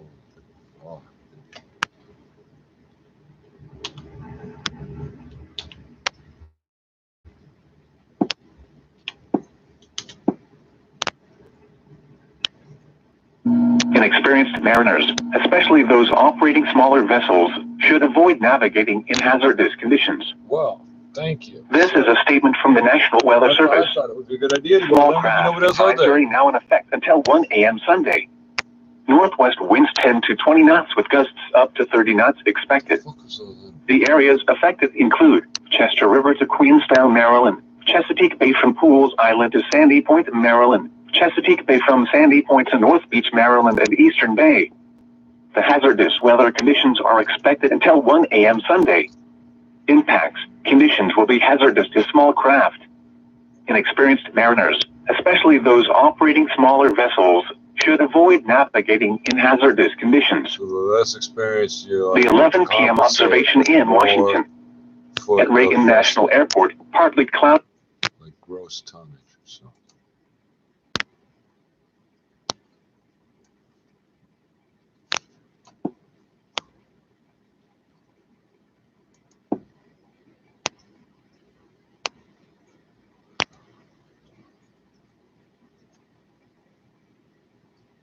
From the surrounding area. At BWI Airport, mostly cloudy skies. Temperature 38. Winds west at 7 miles an hour. Stock market, mutual funds, and pension plans are working for you. Go to AskCalvin.ca because a little advice today can mean a successful tomorrow. That's AskCalvin.ca. You've heard these phone calls like for Afghans and for the US and others. I do not want Afghanistan to become fully controlled by the Taliban and Talibanize again. I would like a political settlement because the alternative is worse. Chris Calendar, is this the right time to be negotiating a deal like this? And in a sense, has it handed over a lot of prestige or a sense of victory to the Taliban? In 2001, the Taliban offered to surrender in so many words, and the United States said no. In 2003, 2004, there were more Taliban overtures to join the government. And again, the United States and Afghan government reportedly said no. Then the fighting begins. 2011, I'm now the Secretary of Defense's representative on the U.S. Taliban negotiating team. And the Taliban's biggest demands were, we want a political office in Doha, and we would like 5 senior detainees in Guantanamo to be released. Those are their 2 biggest demands. And the Afghan government and the U.S. government again said no. And the U.S. government did not put any political capital behind these talks when we had 100,000 international soldiers and 350,000 Afghan security forces. And part of the argument, that was a massively missed opportunity. Oh my goodness. You know, the argument was, well, we need to negotiate from a position of strength. I remember Afghan officials, you know, telling me this, and the same way with senior U.S. officials in Kabul. So huge missed opportunity. 7 years later, we were in the position where the only agreement we could make was to trade a troop withdrawal timeline, which is very concrete and easily verifiable, in exchange for, you know, essentially Taliban promises to not harbor al-Qaeda, which is almost impossible to prove or disprove one way or another. And there's plenty of motivated reporting that will tell you one thing or another regarding al-Qaeda presence. So it's unfortunately, it's the best agreement that a skilled ambassador like Khalilzad could negotiate, because the Taliban are tough negotiators, but it's a huge missed opportunity, as you mentioned. Habiba Sarabi, if I can bring you in then, if you accept Chris Calendar's analysis that there was a better opportunity in the past, but given the state of Afghanistan now, the situation with the troops on the ground, this was the best time, the best deal that could be negotiated right now. What does that mean for the Afghan government? What does that mean for you in the talks? That's true. This is the best opportunity. The time it's time consuming. But I'm also agree that we misused the opportunity we had in the past. Maybe it was some sort of wrong policy. We are partner. We started this anti-terrorism it's 2021 and we're still talking about so this. That's why we have to accomplish real, together. right? So if we could start the talk with Taliban parallelly, the government of Afghanistan and the Taliban with US together, so in this time, the Taliban couldn't have the upper hand. But the problem, they are saying that we are defeated, the US. Of course, it is because we lost that opportunity. But I appreciate that the US announced that they will review the agreement with Taliban. So this agreement should be reviewed and should be consulted with the government of Afghanistan. So, Annie Fortuna, what do you think about this approach, the one that's been put in place by Donald Trump? Chris Calenda says better opportunities were missed in the past, and both Omar Samad and Habiba Sarabi think actually this is what has to be done now, with the concerns, but this is the best way forward. Well, I do agree with the assessment that this was, in its way, the very best step that could have been taken, and that there were missed opportunities. Having said that, I believe that this agreement needs to be reassessed, that there is such an imbalance between what the Taliban has promised and then what we are seeing, violence against civilians, which is horrific, and is continuing. It is a demonstration that the Taliban simply has not carried out its part of the bargain. I also believe that in the future, going forward, we need to refrain from specifying troop size, numbers. This is the wrong approach. We need to talk about the capabilities in order for the Afghan government and security forces to know that they have a committed partner. When you talk about the violence conducted by the Taliban, they are attacking civilian targets now, aren't they, rather than foreign troops, which is what they said they would refrain from.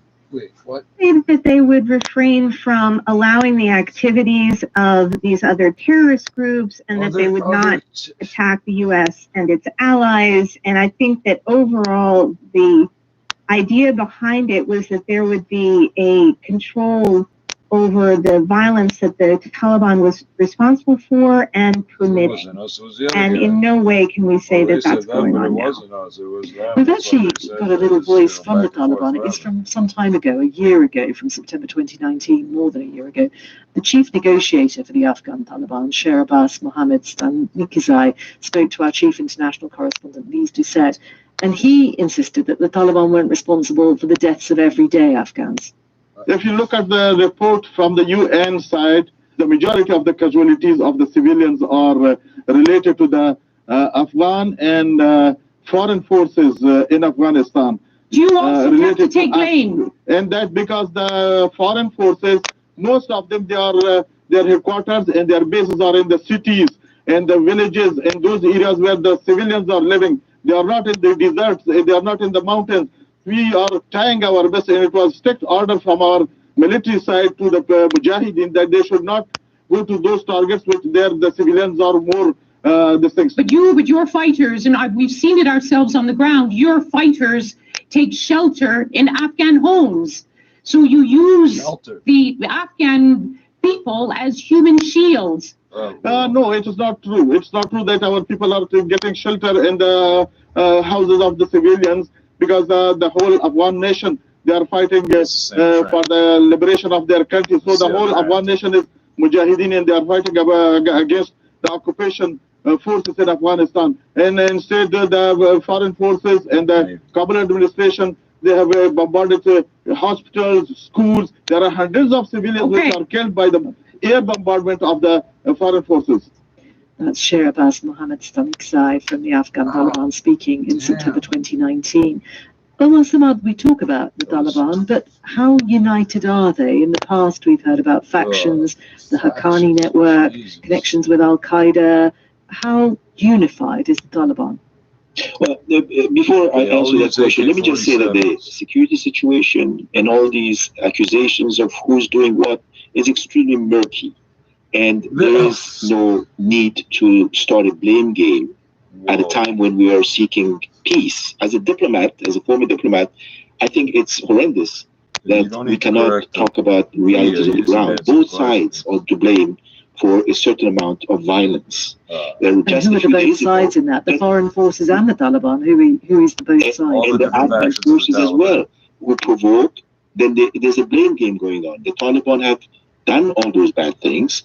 Afghanistan is full of all kinds of groups, and other spoilers could come and create this wedge. Now, having said this, as far as the Taliban are concerned, we don't still know enough after all these years about the inner works of the Taliban. But we do know that there are factions within the Taliban. We do know that there are those who are on the fringes of terrorism, working for non-Afghan interests. And then there are those who come from the village, who come from the district, those who have some kind of injustice or violence imposed on them, and they are reacting to that. Or corruption, which is a huge issue, has been a huge issue for the past 20 years.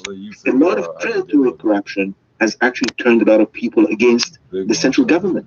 And so we have a bunch of different interest groups within the Taliban, as well as the drug mafia, which is part of it. But we have the same on the other sides as well.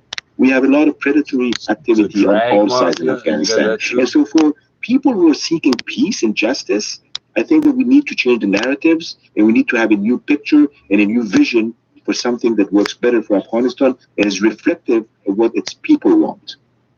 Annie Fortsheimer, very briefly, then, do you accept that, in a sense, it's far too simplistic to blame the Taliban for all the violence?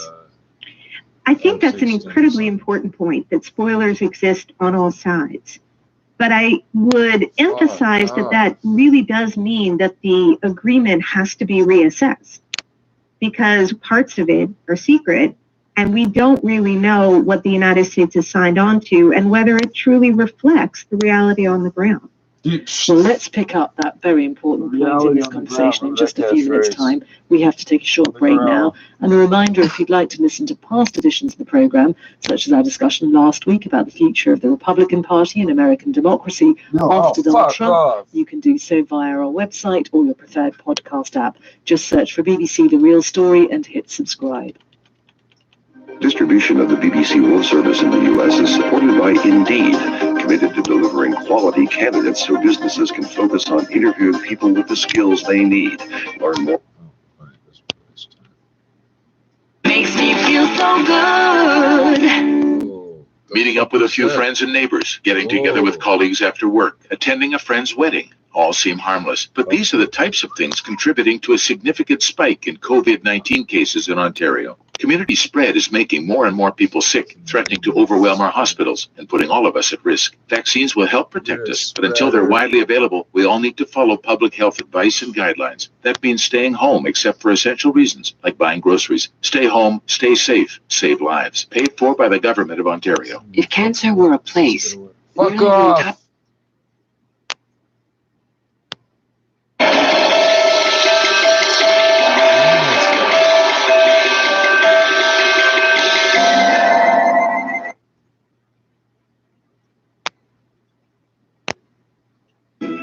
And they're easy after that, so. Yes, so 迟短寸长. I would argue that it can be something that is very, very common in English as well. And there is a very famous example. I'd like Tony to read for you. It was the best of times. It was the worst of times. It was the age of wisdom. It was the age of foolishness. It was the epoch of belief. It was the epoch of incredulity. It was the season of light. It was the season of darkness. It was the spring of hope. It was the winter of despair. We built too many walls and not enough bridges. See, that last sentence is what Tony added there, and that is also something very beautiful and very important. So if you know where this paragraph is from, please leave us a comment. And that brings us to the end of today's Takeaway Chinese. I'm Yo Hong Lin with Tony here in the studio. For more episodes of the show, you can visit our website at chinaplus.cri.cn. And after a scathing report accusing her of abusing her staff at Rideau Hall, critics now saying Trudeau should have known when he thought about appointing Payette that she had a history of allegations of abusive behavior in workplaces. Supreme Court Chief Justice Richard Wagner is stepping in until a new Governor General is chosen. And the impeachment trial of former U.S. President Donald Trump will begin next month. Former President Donald Trump's impeachment trial will get underway with opening arguments on February 8th. The schedule was announced by Senate Majority. The British government said it could be 30 to 40% more deadly for men in their 60s.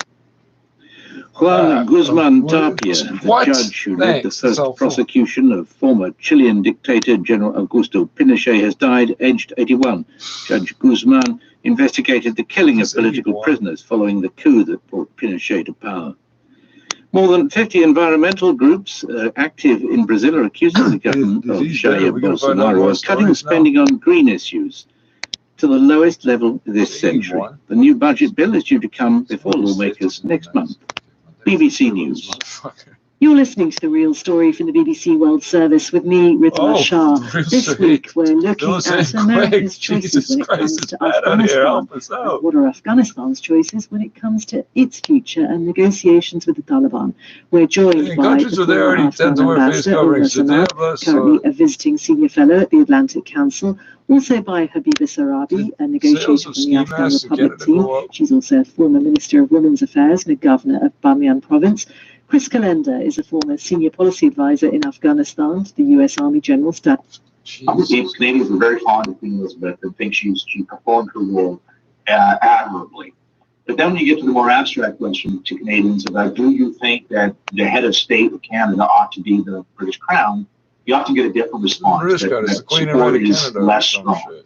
And I wondered if the actions here of Madame Payette and or the PM maybe start to bring this question forward. I know we're in a pandemic and there's lots more important things, but might this have some longer term effect on the discussion about the role of the GG and the role of the Crown in our system?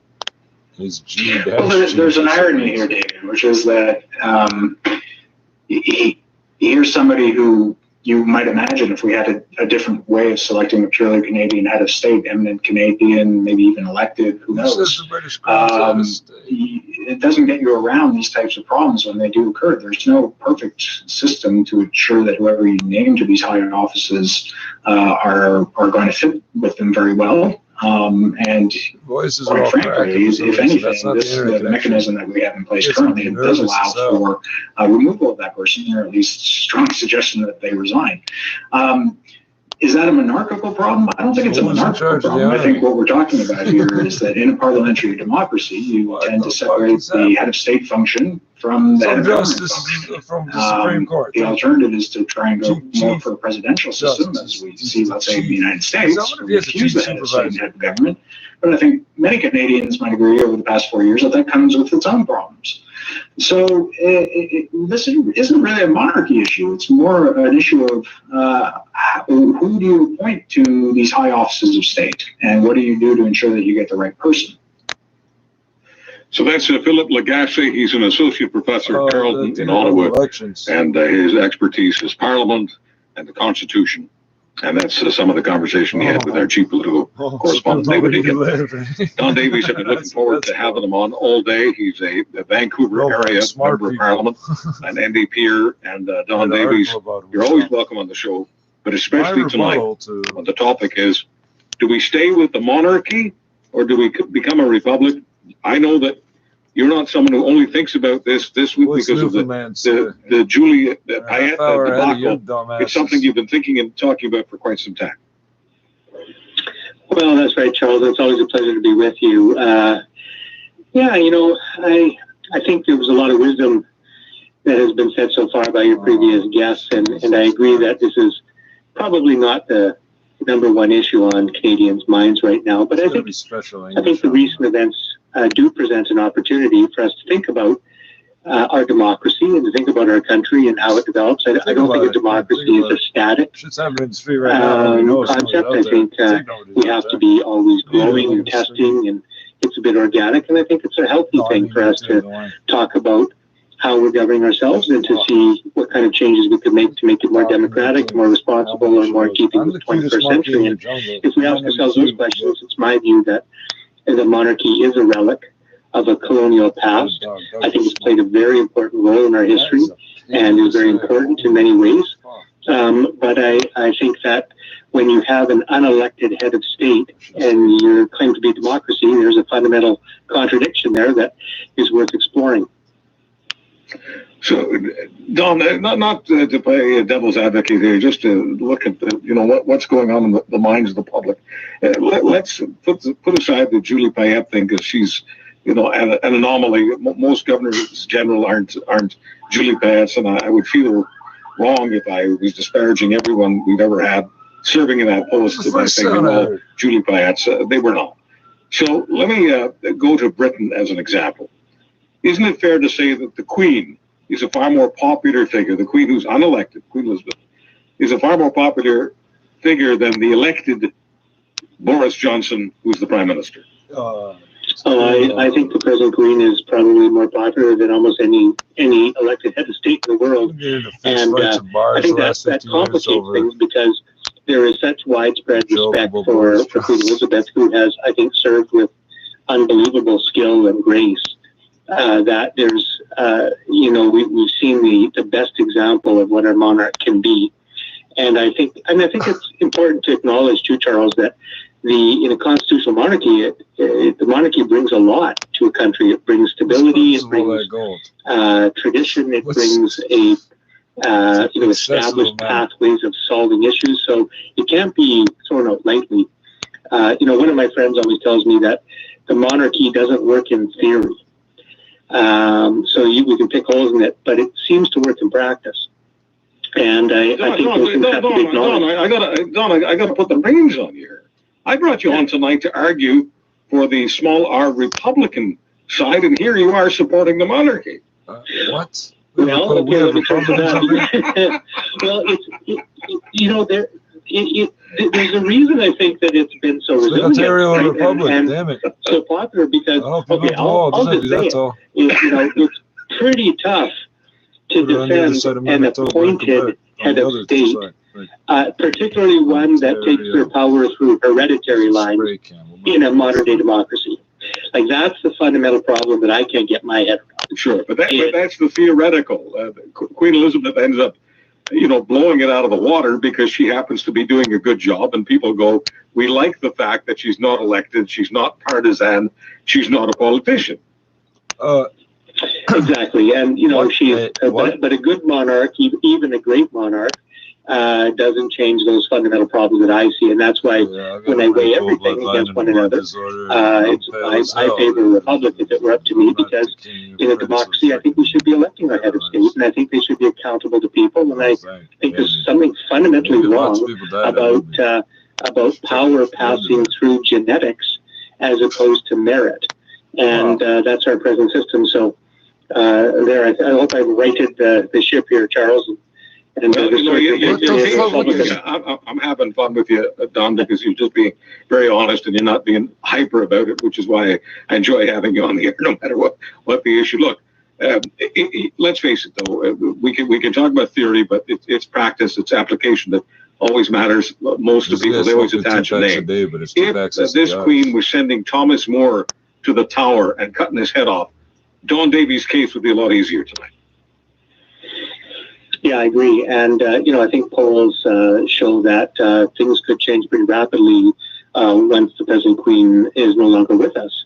And people may feel very differently if it's King Charles or someone else. And that's why I think we have to rise above whether a particular king or queen is doing a good job, and we have to analyze the structure of it. And that's why I think, we're developing as a country, and I think our history is one of moving from a colony to, we're very proud of our emergence in World War I. We consider that to be our emergence on the world stage as an independent country, and I think it's a process. And so I think sooner or later, and it's up to the Canadian people, we will eventually stop viewing the head of state as the king or queen who lives in a different country, and step into our own right as a republic and choose a Canadian as the head of state, and hopefully do that by democratic means. So the Charles and Camilla pair might help Don Davies' case. But if Charles, I'm not saying he will, but if Charles were to hand the torch over to Will and Kate, Don, there's almost nothing you could say that would convince the majority of people that there's something wrong with that. Yeah, you're probably right. I mean, personality plays a big role in this, and it's whether someone's a rogue or a charming rogue makes a big difference. But there's another element I'll bring into this. Now, I don't have my facts and figures with me, Charles. Maybe some of your listeners will be able to help us with this, or maybe but I'd also add the cost factor in. I mean, I know in Britain, when they're asked, they view the monarchy as being a moneymaker for Britain through tourism and things like that. I think it is. Yeah. But I don't know that it is in Canada. And so, I don't know what the cost of maintaining that whole governor general structure is, and the price of that. It's probably not the most significant fact, but I think it may play a role. So one could argue that, it's an extra cost that doesn't really add anything to our country, and it's not needed, and there's probably a more modern democratic way to fulfill the functions and save some bucks at the same time. Don, you've given us a rather dispassionate approach. So I'm going to push the passion button, if you don't mind, for just a few moments, because you're also the perfect person to be talking about the fact that what's not being discussed, because their names aren't out there, they're not all over TV, is the employees, some of whom were damaged significantly by Julie Bett. I want you to, if you don't mind, speak up for the working men and women who really didn't deserve this. Well, absolutely. I think Canadians are rightly shocked and appalled and angry that in such a high office, maybe one of the highest offices of our land, we had employees going to work who were being berated, who were being insulted, they were being yelled at, made to cry, and there were dozens of them, as well as RCMP detail, who had to deal with someone who, the word tantrum was being used. This is unacceptable at all times, and it's particularly unacceptable in 2021. That talking about Queen, motherfucker? What's wrong with you? Look, the people who work in the Governor General's office, and I've been in Rideau Hall, are professionals. They're civil servants. They're employees. They're men and women who give their all for this country, and to go to work and be subjected to that kind of harassment and abuse is, it'd be unacceptable in your local 7-Eleven. It's unacceptable in a factory. It's unacceptable in the Governor General's employee. And I must say, I laid this all on the feet of the Prime Minister. Prime Minister Harper had set up a committee that was supposed to vet candidates. Prime Minister Trudeau, for whatever reason, bypassed that structure. And he also never checked with a single previous employer of Julie Payette, who had left not one but two previous employers under very, very cloudy conditions. And there were stories of her being very, very difficult to work with. So, in my opinion, the buck stops at the top, and it should stop in the Prime Minister's office, and Prime Minister Trudeau is not taking responsibility for his own appointment, and I think he should. And I think he owes an apology to those men and women and workers who suffered at the hands of Ms. Payette for the last several years. Don, let me just hang on to here if you have a few moments. Do you have a few? I want to talk about the number one issue in the country, which is getting vaccines into people's bloodstreams. Are you good for that? Clean water reserves in the RCMP. Okay, let's talk about the number one issue in the land with one of the most eloquent people who is a public servant. He's a Vancouver Kingsway MP, NDPer Don Davies, back with Don in a moment right here on Charles Adler tonight. At True Tone Electronics, we know this has been a difficult time for everyone. Your safety is our #1 priority. Our showroom is currently closed, but our professional staff are available via email at sales@truetone.ca.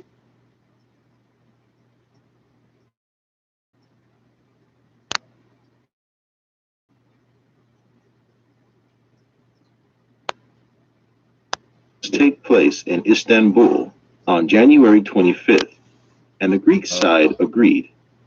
As the Greek state news agency AMNA reported, citing diplomatic sources. I hate your voice. Greece had stated it would accept a Turkish invitation to dialogue on the basis of international law and concerning the delimitation of the EEZ, exclusive economic zone, and continental shelf, as Alexandros Papayona, spokesperson of the Greek Foreign Affairs Ministry, said. Greece and Turkey have long disagreed on overlapping claims of hydrocarbon resources in the Eastern Mediterranean, with both sides holding conflicting views of how far their continental shelves extended in waters. The previous round of exploratory talks between the two sides had taken place in 2016. Is there there has to, I'm sure the U.S. Army, Navy, somebody went through there at some point. The northern Chinese city of Shijiazhuang has taken a raft of measures to ensure heating, gas, and water supply as residents observe home quarantine amid a new cluster outbreak of COVID-19. Water supply. All residents in Shijiazhuang, capital of Hebei province, have been told to stay at home for 2 weeks since January 6th. Okay, the city has registered more than 200 confirmed cases since the beginning of this year. The city's heating supply center said supply to residents has been increased during the epidemic to ensure no noticeable drop in room temperatures in houses. Its personnel are on duty around the clock to deal with any disruption in heating supply. The main water supplier in Shijiazhuang also said it would start 24-hour monitoring of the city's water pressure and step up quality checks. The city's gas center said it had negotiated with suppliers to ensure adequate supply. To prevent accidents, inspectors would use infrared devices to check household gas facilities without the need to enter homes. The Postal Administration of Shijiazhuang said about 25,000 couriers are returning to work to deliver daily necessities to stay-at-home residents, as the city's courier service resumed on January 10th. You're listening to Special English. I'm Tony Reed in Beijing. Yeah, something about me bothers me, and I can't remember what it is. U.S. tennis player Dennis Kudla tested positive for COVID-19 at the Australian Open qualifiers in Doha on January 11th, slowly, buddy. with officials interrupting his match to deliver the result. As several media outlets reported, Kudla is the second player forced to withdraw from the event due to a positive test, joining Argentina's Francisco Cerundolo in hotel quarantine. Tennis Australia said in a statement that local health authorities, the tournament physician, and medical team are monitoring each individual. Contact tracing is underway to notify close contacts. All of you. Despite being rushed into quarantine, world-ranked number 114 Kudla was declared the winner of his match against Moroccan Elliot Ben Chedi, having led 5-3 in the second set when the match was interrupted. According to Ben Chedi, the duo were allowed to finish the game to round off the match, which delivered a disappointing result for the Moroccan, who is also now concerned about contracting COVID-19. A Tennis Australia spokesperson told that all players starting in the tournament had returned at least one negative result since arriving in Doha. The spokesperson said that all players were tested on arrival in Doha and isolated until they returned a negative result. Only then can they enter the controlled tournament environment. Players for the Australia Open, scheduled to begin on February 8th, will also be tested on arrival and isolated until they receive a negative test. They will then complete 14 days of mandatory quarantine, during which they will be tested every day. That was last week's story. This is special. I remember all this shit, just not on demand.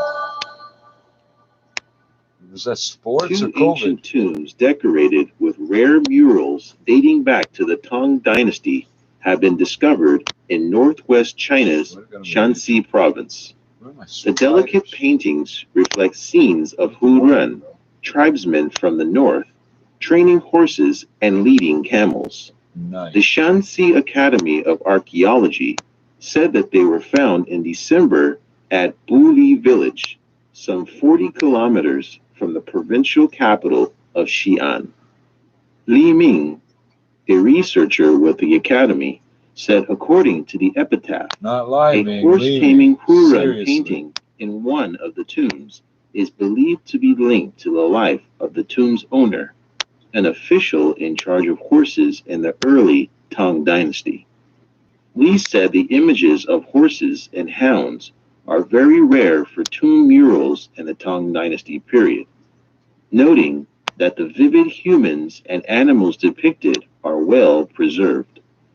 A mural depicting a scene of music and dance in the second tomb, owned by a royal couple, is in the typical style of the golden age of the Tang Dynasty.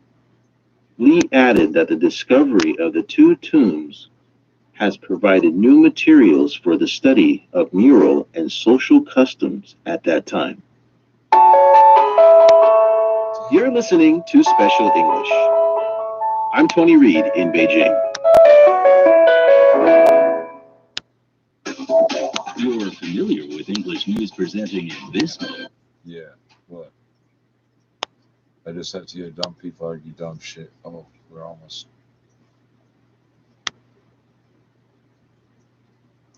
Come on.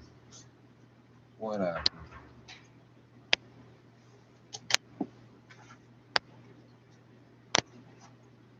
No toxics for it. Great.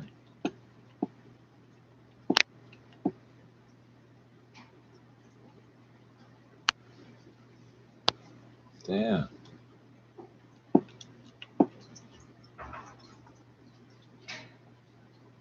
A short video app TikTok have been slapped with maximum fines for fostering and spreading obscene, pornographic, and vulgar content. Wait, which country? The National Office for the Fight Against Pornography and Illegal Publications went on record saying that ByteDance's own Douyin publicizes obscenity, gambling, violence, and abets these crimes, endangering social morality and traditional Chinese culture. Some Douyin anchors were called out for illicit talks with sexual implications, indirectly promoting smoking and swearing in the midst of live streaming, while some comments and bullet screens were identified as vulgar. The game broadcast by individual anchors containing bloody, violent horror scenes has not been granted approval. It was revealed that some network anchors and platform users employed WeChat accounts, QR codes, and other tactics to allure users to other platforms for illegal activities. The platform previously claimed it had barred tens of thousands of user accounts last July to clamp down on pornography, prostitution, and other related unlawful activities. Last year, Chinese authorities initiated a national crackdown campaign targeting online pornography and illegal publications. Cyberspace cleanup is at the front and center of the campaign, especially in terms of vulgar and pornographic content on live streaming platforms, social media, online games, and literature. In literature. Hold on a second. Wait. If e-books take the place of paper books, how far This is the end of today's program. I'm Tony Reed in Beijing, and I hope you will join us every day to learn English. They only run this every day. I'm looking at the radio in dismay. I've wasted time on that. Both the economy and something else I think that we need to suggest to Don and assert. It is quite, I hate to say this, I don't like to use expressions like blood is on the hands of the government, all that kind of stuff. I try to stay away from that, but I can't deny what's true here. The longer it takes to vaccinate people, the more people will die. I mean, I hate to think about that, but it's true. Well, it is, and no, it's not hyperbole or exaggeration at all to note that basic fact. It may be an awful fact, but it's still true, and that is that every day that we delay, there are people who are getting sick and in some cases dying, and so we are in a bit of a race. We're never going to be able to prevent all those deaths, but the faster we move, we know the faster we move, the better it will be, and we'll save lives. So that's just recognizing reality, Charles, and I think it should give us a sense of urgency. You know, a lot of policies we pursue in politics, you know, we never seem to move fast enough. But you know, nobody's going to die if we don't get a tax change done in time, or you know, we don't don't get some program in place. But in this case, we are talking about life and death. And so, life and death gone, and we got a life and death situation happening. We're going to get clocked out in just a few moments if I don't find a way of saying thank you so much for your service, and thank you for being on with us tonight. Charles, it's always a real privilege. Thanks for your time. Don Davies, Vancouver. I love shopping cam. So this has been a great week. Whoa, wait.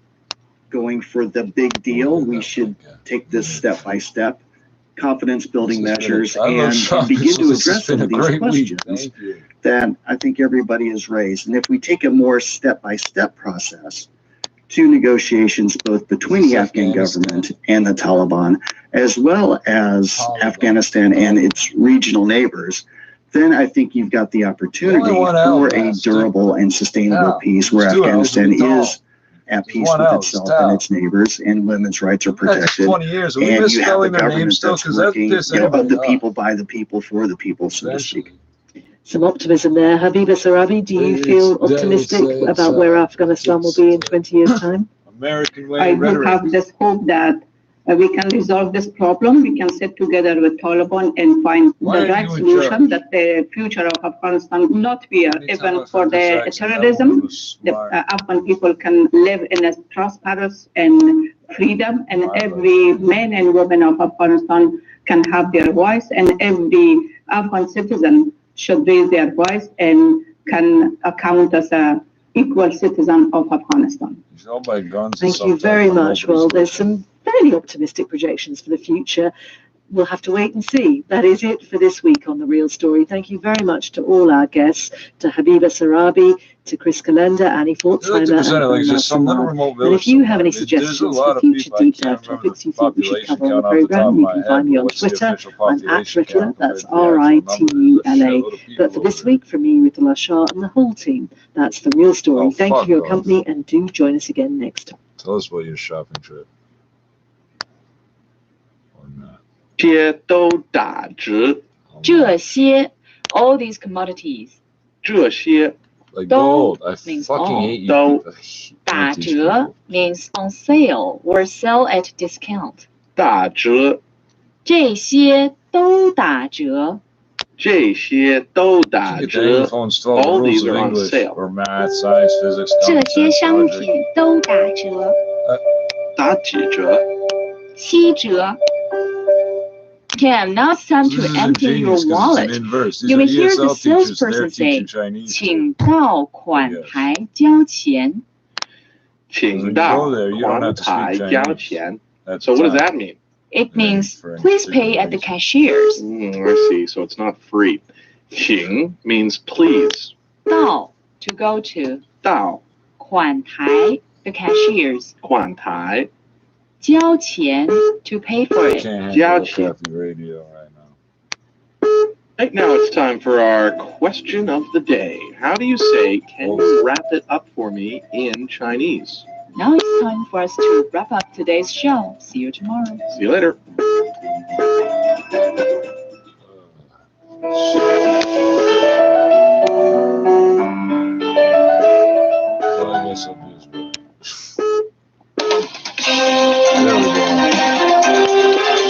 You're listening to China Plus Radio, connecting you with China and the world.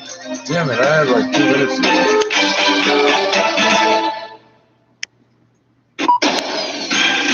Now the news, I'm SOCIETE. The Standing Committee of the 13th National People's Congress, China's top legislature, has concluded its 25th session in Beijing. Lawmakers adopted a revised law on animal epidemic prevention, the revised administrative penalty law, and a law on the Coast Guard at the closing meeting. President Xi Jinping signed presidential orders to promulgate the above laws. Chinese Foreign Minister Wang Yi has said the country welcomes the expansion of two-way trade investment with Denmark. Wang made the remarks during a phone talk with his Danish counterpart Jake Kofod. The Chinese diplomat said both sides should adhere to their partnership, the principle of seeking common ground while reserving differences, the direction of mutual benefit, and the concept of green and openness. He noted China is willing to continuously cooperate with the international community, including Denmark, to jointly ensure the full and effective implementation of the Paris Agreement and push for positive outcomes of the 15th meeting of the Conference of the Parties to the Convention on Biological Diversity.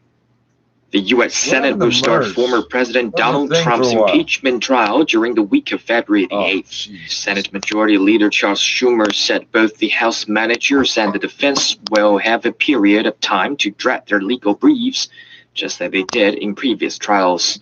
Schumer said the House article of impeachment will be delivered to the Senate on Monday. The Democrats-controlled House voted to impeach Trump over incitement of insurrection in the 232 to 197 vote on January 13th, making him the first president to be impeached twice. The impeachment resolution cited Trump's speech to supporters on January 6th that was followed by some of the crowd breaching the Capitol building to interrupt the Congress certification of the 2020 election results as evidence of his incitement of insurrection. The White House has said the United States will review its agreement with the Afghan Taliban. U.S. National Security Advisor Jake Sullivan told this plan in his phone conversation with his Afghan counterpart Abdullah Mohib on Friday. Sullivan said that the U.S. will assess whether the Taliban is living up to its commitments to cut ties with terrorist groups, to reduce violence in Afghanistan, and to engage in meaningful negotiations with the Afghan government and other stakeholders. The United States and Taliban signed an agreement in late February 2020, which called for a full withdrawal of the U.S. military forces from Afghanistan by May 2021 if the Taliban meets the conditions of the deal, including severing ties with terrorist groups. The Chinese mainland on Friday recorded 107 new COVID-19 cases. The new cases included 90 local transmissions and 17 from overseas. Of the locally transmitted cases, 56 were reported in Heilongjiang, 15 in Hebei, 13 in Jilin, and 3 in Shanghai and Beijing each. The first batch of coronavirus vaccines developed by China's Sinopharm will arrive in Morocco on January 27th. The North African country has secured acquisition of 66 million doses of COVID-19 vaccine from China's Sinopharm and Britain's Oxford University and AstraZeneca. Health officials say the two vaccines chosen by Morocco have been developed in compliance with international standards of quality and health safety. They also say a mass vaccination program will be launched next week. China's Sinopharm International Corporation has donated a batch of pandemic prevention supplies to a hospital in Bosnia and Herzegovina. The company handed over 36 boxes of anti-pandemic supplies, including protective suits and surgical masks, to the hospital. So far, Bosnia and Herzegovina has reported over 119,000 COVID-19 cases and 4,500 deaths. China's civil aviation regulator has announced the suspension of 2 inbound flights due to COVID-19 cases. 5 passengers tested positive on Xiamen Airlines Los Angeles to Xiamen flight MF830 on January 8th, and the flight will be suspended for 2 weeks starting January 25th. Swiss International Airlines Zurich Shanghai flight LX188 will be suspended for 2 weeks starting February 1st after 6 passengers tested positive on the January 11th flight. The Civil Aviation Administration of China has updated the reward and suspension regulation introduced in June. I needed to hear the first half of that one. Next week. China's Sinopharm International Corporation has donated a batch of pandemic prevention supplies to a hospital in Bosnia and Herzegovina. The company handed over 36 boxes of anti-pandemic supplies, including protective suits and surgical masks, to the hospital. So far, Bosnia and Herzegovina has reported over 119,000 COVID-19 cases and 4,500 deaths. China's civil aviation regulator has announced the suspension of 2 inbound flights due to COVID-19 cases. 5 passengers tested positive on Xiamen Airlines Los Angeles to Xiamen flight MF830 on January 8th, and the flight will be suspended for 2 weeks starting January 25th. Swiss International Airlines Zurich Shanghai flight LX188 will be suspended for 2 weeks starting February 1st after 6 passengers tested positive on the January 11th flight. The Civil Aviation Administration of China has updated the reward and suspension regulation introduced in June last year to further contain the spread of COVID-19. And that's the news.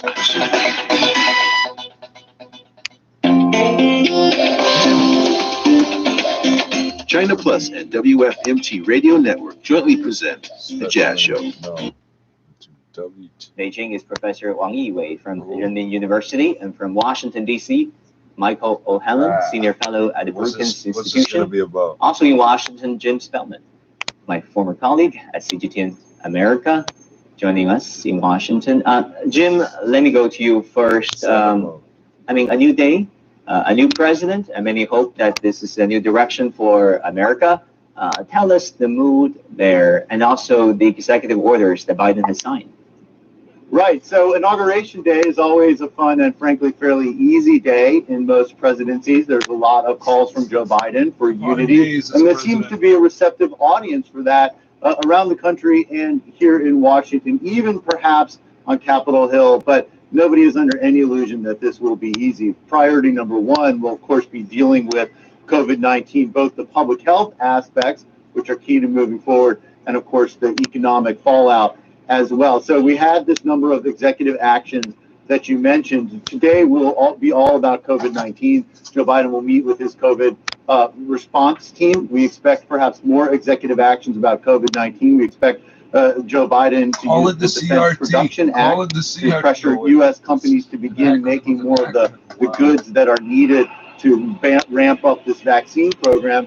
And some troubling news. We understand the White House is saying that the Trump administration let them essentially no vaccine distribution plan. So they'll be focusing on building that from the ground up. The Biden administration has released their immediate plan for dealing with the response to COVID-19. It's so essential because without the public health aspect of this under control, they won't be able to build on the economic recovery around it.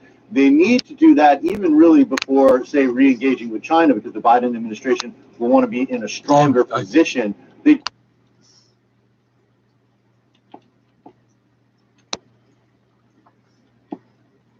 Evangelical Christians, and Stephanie began our conversation by explaining what she sees as the development and threats of Christian nationalism within their faith.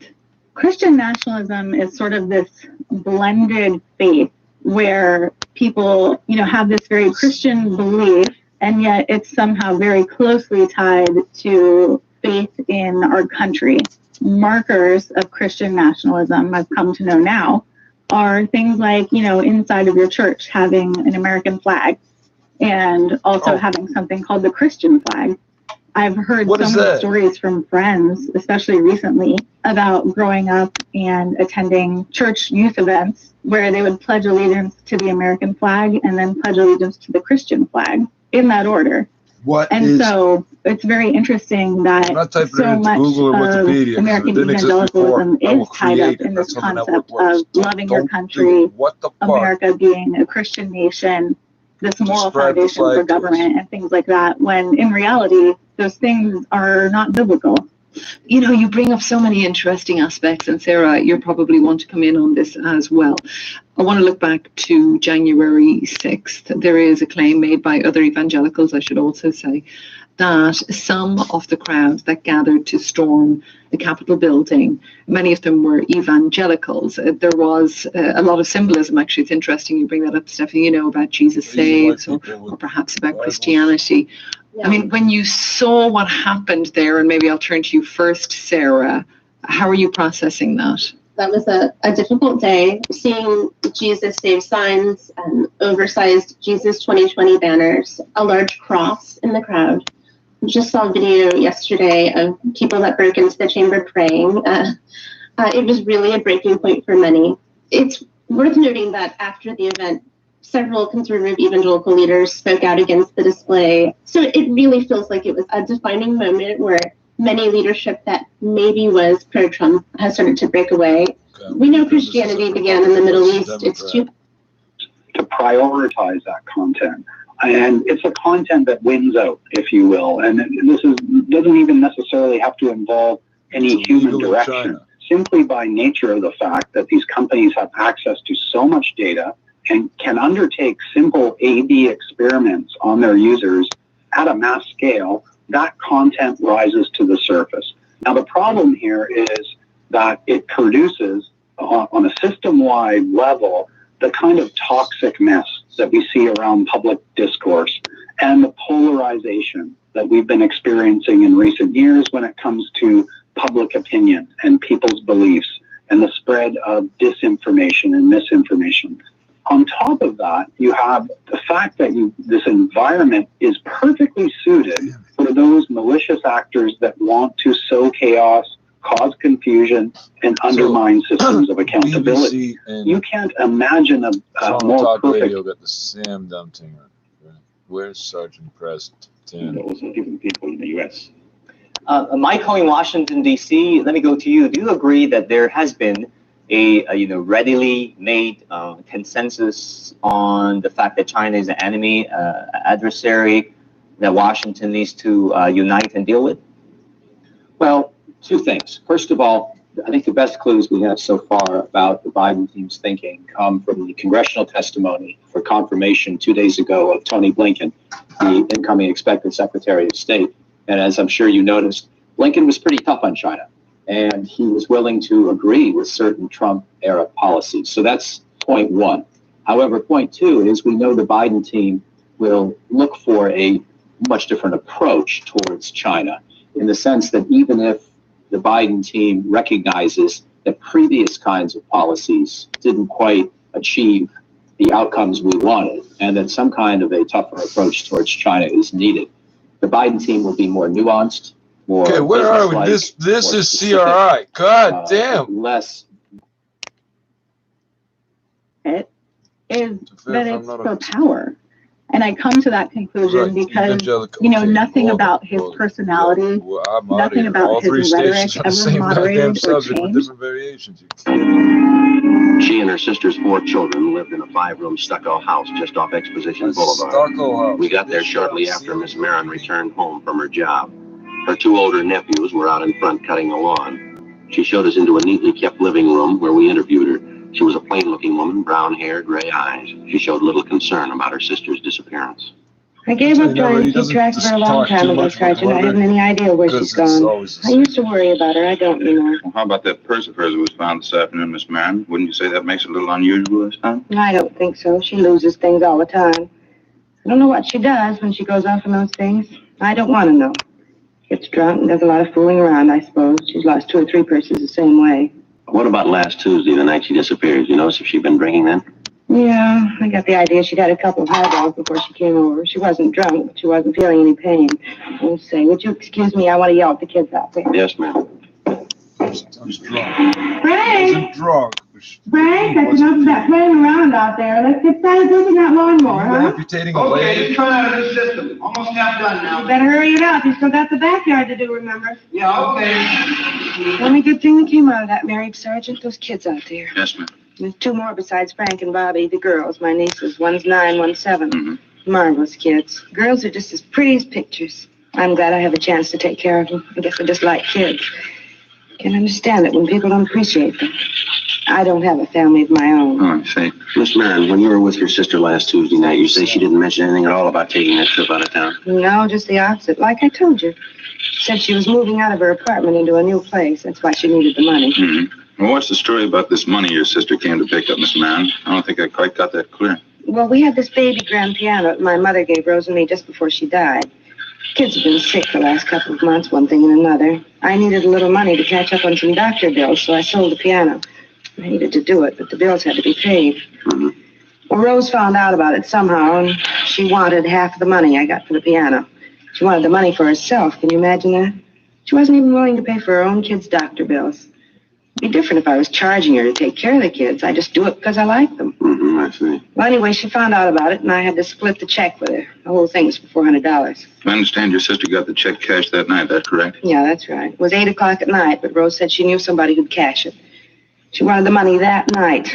To save an argument, we got in the car and went to see this friend of hers, some bartender.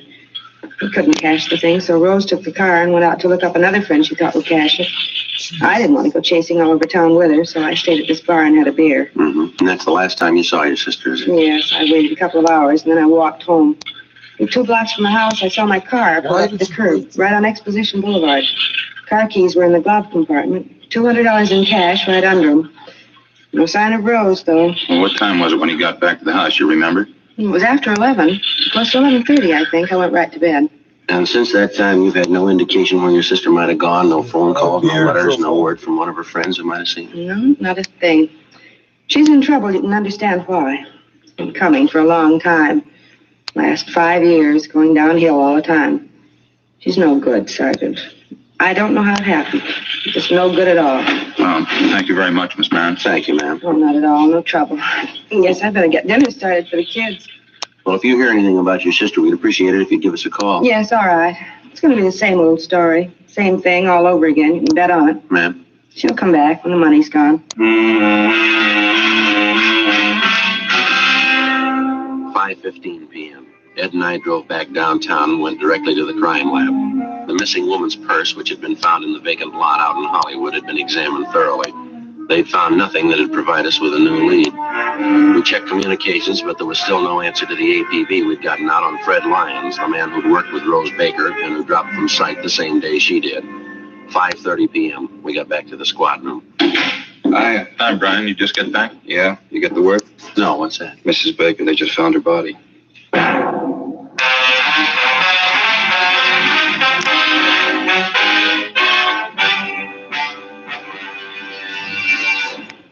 You are listening to Dragnet. Authentic stories of your police force in action. Comparison proves Fatima quality. Fuck you. Prove Fatima quality yourself today. Compare Fatima with any other king-size cigarette. One, Fatima's length filters the smoke 85 millimeters for your protection. 2. Fatima's length cools the smoke for your protection. 3. Fatima's length gives you those extra puffs, 21% longer than standard cigarette size. And in Fatima, you get an extra mild and soothing smoke, plus the added protection of Fatima quality. Friends, to show our confidence in Fatima, we make this money-back guarantee. Buy a pack of Fatimas. Enjoy Fatima quality, extra mildness, and superbly blended tobaccos. If you're not convinced Fatima is better than the king-size cigarette you're now smoking, just return the pack and the unsmoked Fatimas by August 1st, 1952 for your money back plus postage. Fatima, Box 37, New York 1. Remember, because of its quality, its extra mildness, its better flavor and aroma, more smokers now insist on Fatima than ever before. Insist on the best. Fatima. Extra mild and soothing. Plus the added protection of Fatima quality. Smoke Fatima. Best of all, king-size cigarettes.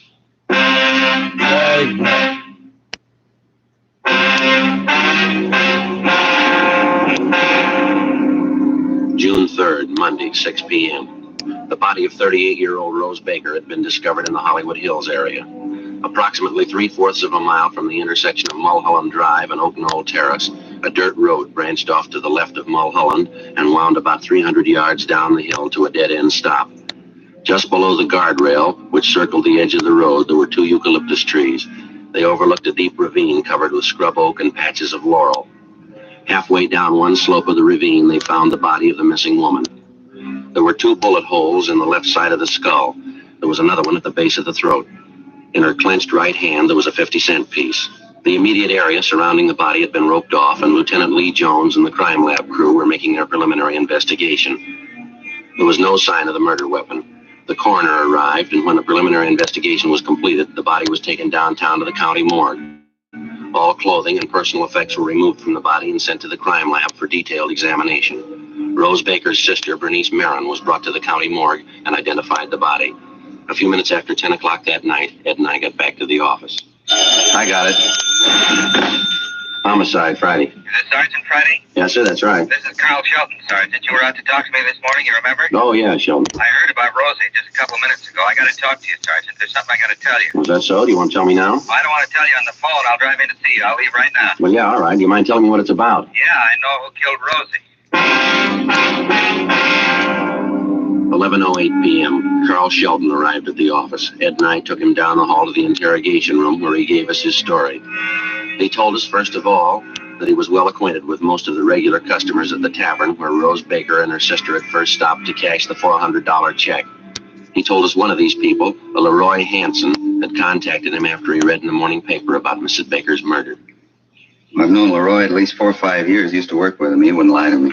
And what did this fellow tell you, Shelton? That's Leroy Hansen. He said he got to the bar a little after midnight. It had to be at least that, because Leroy doesn't get off work till 11:30. He said he saw Rosie sitting in a car parked a couple doors down from the bar. There was a woman in the car with her. He described her just like Rosie's sister. They were having a beef. This friend of yours hear what Mrs. Baker and this woman were talking about? No, but he's smart enough to know a big argument when he sees one. He says they were really going to it. Is he sure about the time? He's got to be. Leroy works at a sheet metal plant south of town. He gets off at 11:30. Takes him more than a half hour to get in. Why should he lie about it? He wasn't even going to mention it till he found out she was dead. This woman he says Miss Baker was with, she fits her sister's description that close? Exactly. And there was a guy with Leroy. He'll back it up. If the sister says she wasn't sitting in that car with Rosie outside that bar after midnight, she's a liar. Well, she is if you can prove your story. Here's the phone. You ask Leroy. 11:22 p.m. We put in calls to both of the men who were supposed to have seen Rose Baker and her sister Bernice sitting in a parked car outside the tavern 6 nights before. Both of them corroborated Carl Shelton's story down to the last detail.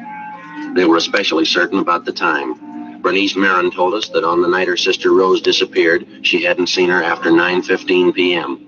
and that she'd walked home and was in bed by 11:30. Both Leroy Hansen and his friend told us that they had seen Rose Baker and a woman answering her sister's description sitting together in a car parked outside the tavern. They were both certain at the time that it was well past midnight. We made a check on Leroy Hansen and his friend. As far as we were able to find out, there was no logical reason why they should lie about what they told us. Ed and I got in the car and drove out to the home of Bernice Marin, just off Exposition Boulevard. It was 20 minutes past midnight. We rang the front doorbell and got her out of bed. Oh, hello, officers. Didn't know who it was. Come in. Thank you, ma'am. Oh, you have to wait long before I answered. I sleep pretty sound. Fred will have to ask you to get dressed, Miss Marin. I'd like to talk to you downtown. Why? What's the matter? Well, some more questions we have to ask you, ma'am. A few more things we have to clear up about your sister. It's pretty important. Well, I've told you everything I know. I don't like to go out and leave the kids alone at night.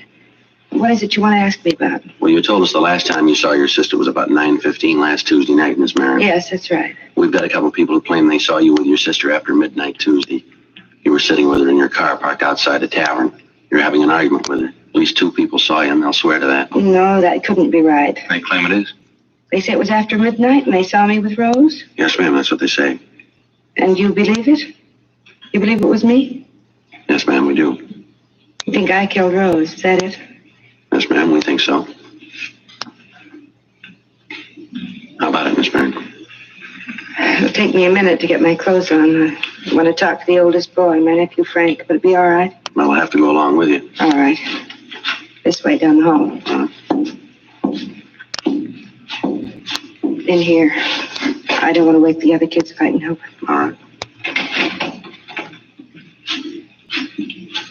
Frank. Wake up, Frank. Frankie.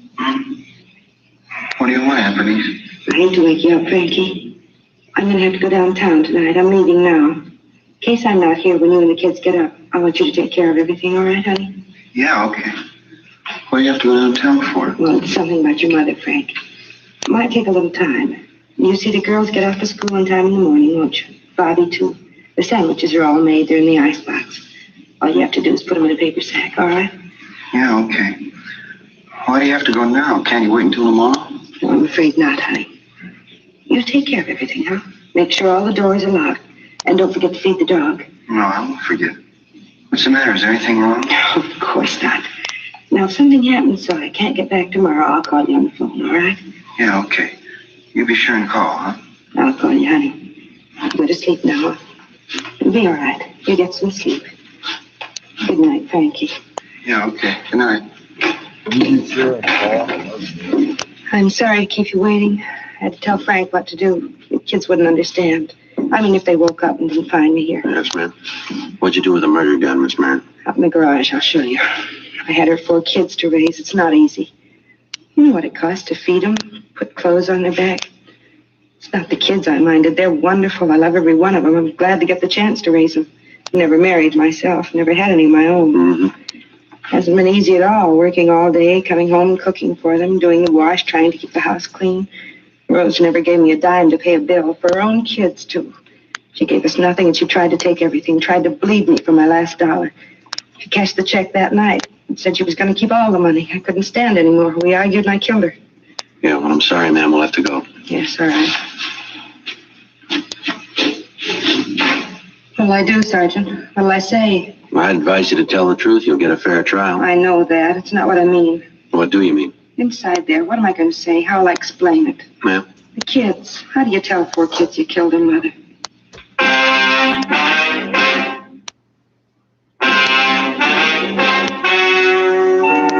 story you have just heard was true. The names were changed to protect the innocent. On October 3rd, trial was held in Superior Court, Department 92, City and County of Los Angeles, State of California. In a moment, the results of that trial. Now, here is our star, Jack Webb. Thank you, George Fenneman. Friends, I make it a habit to carry 2 packs of Fatimas around with me. One's for my smoking, and the second one's for smokers I see with other king-size cigarettes. All I have to say is, here, compare Fatima. I know they're going to be sold on Fatimas the next time we meet. How about comparing Fatima yourself? You'll find Fatima's length filters the smoke 85 millimeters, cools the smoke, all for your protection. You get those extra puffs because Fatima is 21% longer than standard cigarette size. And Fatima gives you an extra mild and soothing smoke, plus the added protection of Fatima quality. Prove it today. Buy Fatima. I haven't seen a regular red cigarette in a long time. When their aunt, Bernice Alberta Marin, was apprehended on suspicion of 187 PC, the 4 Baker children were taken into protective custody by juvenile authorities. Bernice Marin was indicted for murder and entered a plea of self-defense. She claimed that at the time of the murder, her sister attacked her with a knife while they argued over the division of the $400 check. Bernice Marin was tried in Superior Court by a jury composed of 9 men and 3 women. She was found not guilty.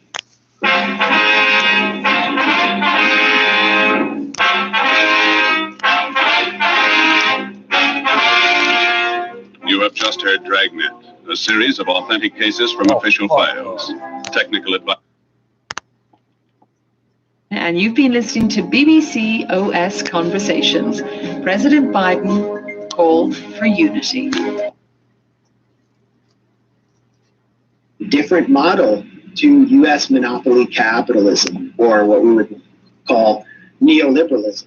And so the U.S. is guided by the cold, hard interests, the same ones that guided George Kennan's telegram calling for the containment of the Soviet Union in, I believe, 1947.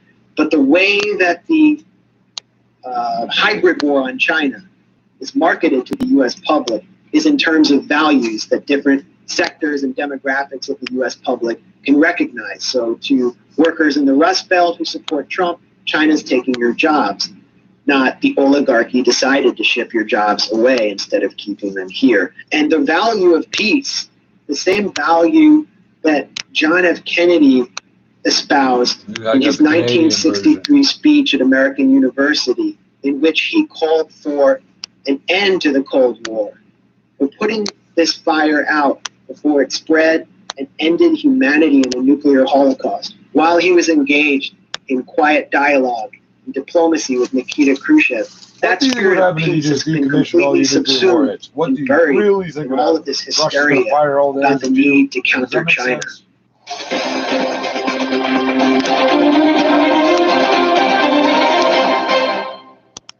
Again, that was Max Blumenthal, editor-in-chief of The Gray Zone, speaking to us earlier last week. With that, we come to the end of this edition of The Point. Experience the musical classics of the East. Mingle with the masters of Chinese music. King as they meet the challenge of the Yukon.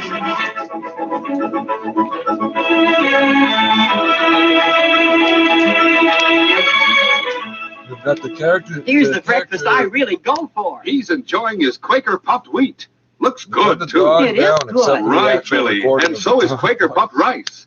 These giant, ready-to-serve grains of wheat or rice are premium grains. They're shot from guns, puffed to perfection, exploded up to 8 times normal size to make them crisp and tender. Quaker puffed wheat or Quaker puffed rice shot from guns is good for you, too. Makes a thrifty deluxe family breakfast with milk and fruit. Tomorrow, sure, try this breakfast treat. Quaker puffed rice or Quaker puffed wheat?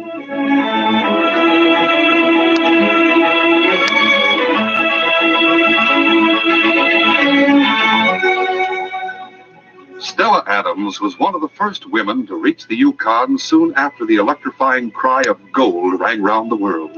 What year was that? At first, she seemed to drift from camp to camp, as if looking for something she never found. Finally, she settled down to the business of panning the creeks, and luck was with her from that day on. 5 years later, Stella Adams was settled comfortably in a cozy log cottage near Selkirk. And though she apparently had everything she wanted, she knew that gold could not buy that which counted most. Then one day an idea came to her, and she sent for Sergeant Preston. Sergeant, I've come to the conclusion that money doesn't buy everything. Happiness, for instance. A lot of people find that out, Stella. I've got more money than I'll ever need, and there's plenty of folks who'd like to help me spend it. But they're the wrong kind. I can understand that. I'd like to spend my money where it'd do the most good for the most people. Now, you've been all over the Yukon. I thought maybe you could tell me how to spend more murders it, in the who I Yukon could this give year it than to. Toronto. Stella, 1897. ever heard of Father John? The Good Samaritan of the trail? Yes. Who up here hasn't? Why, I recollect the time my dog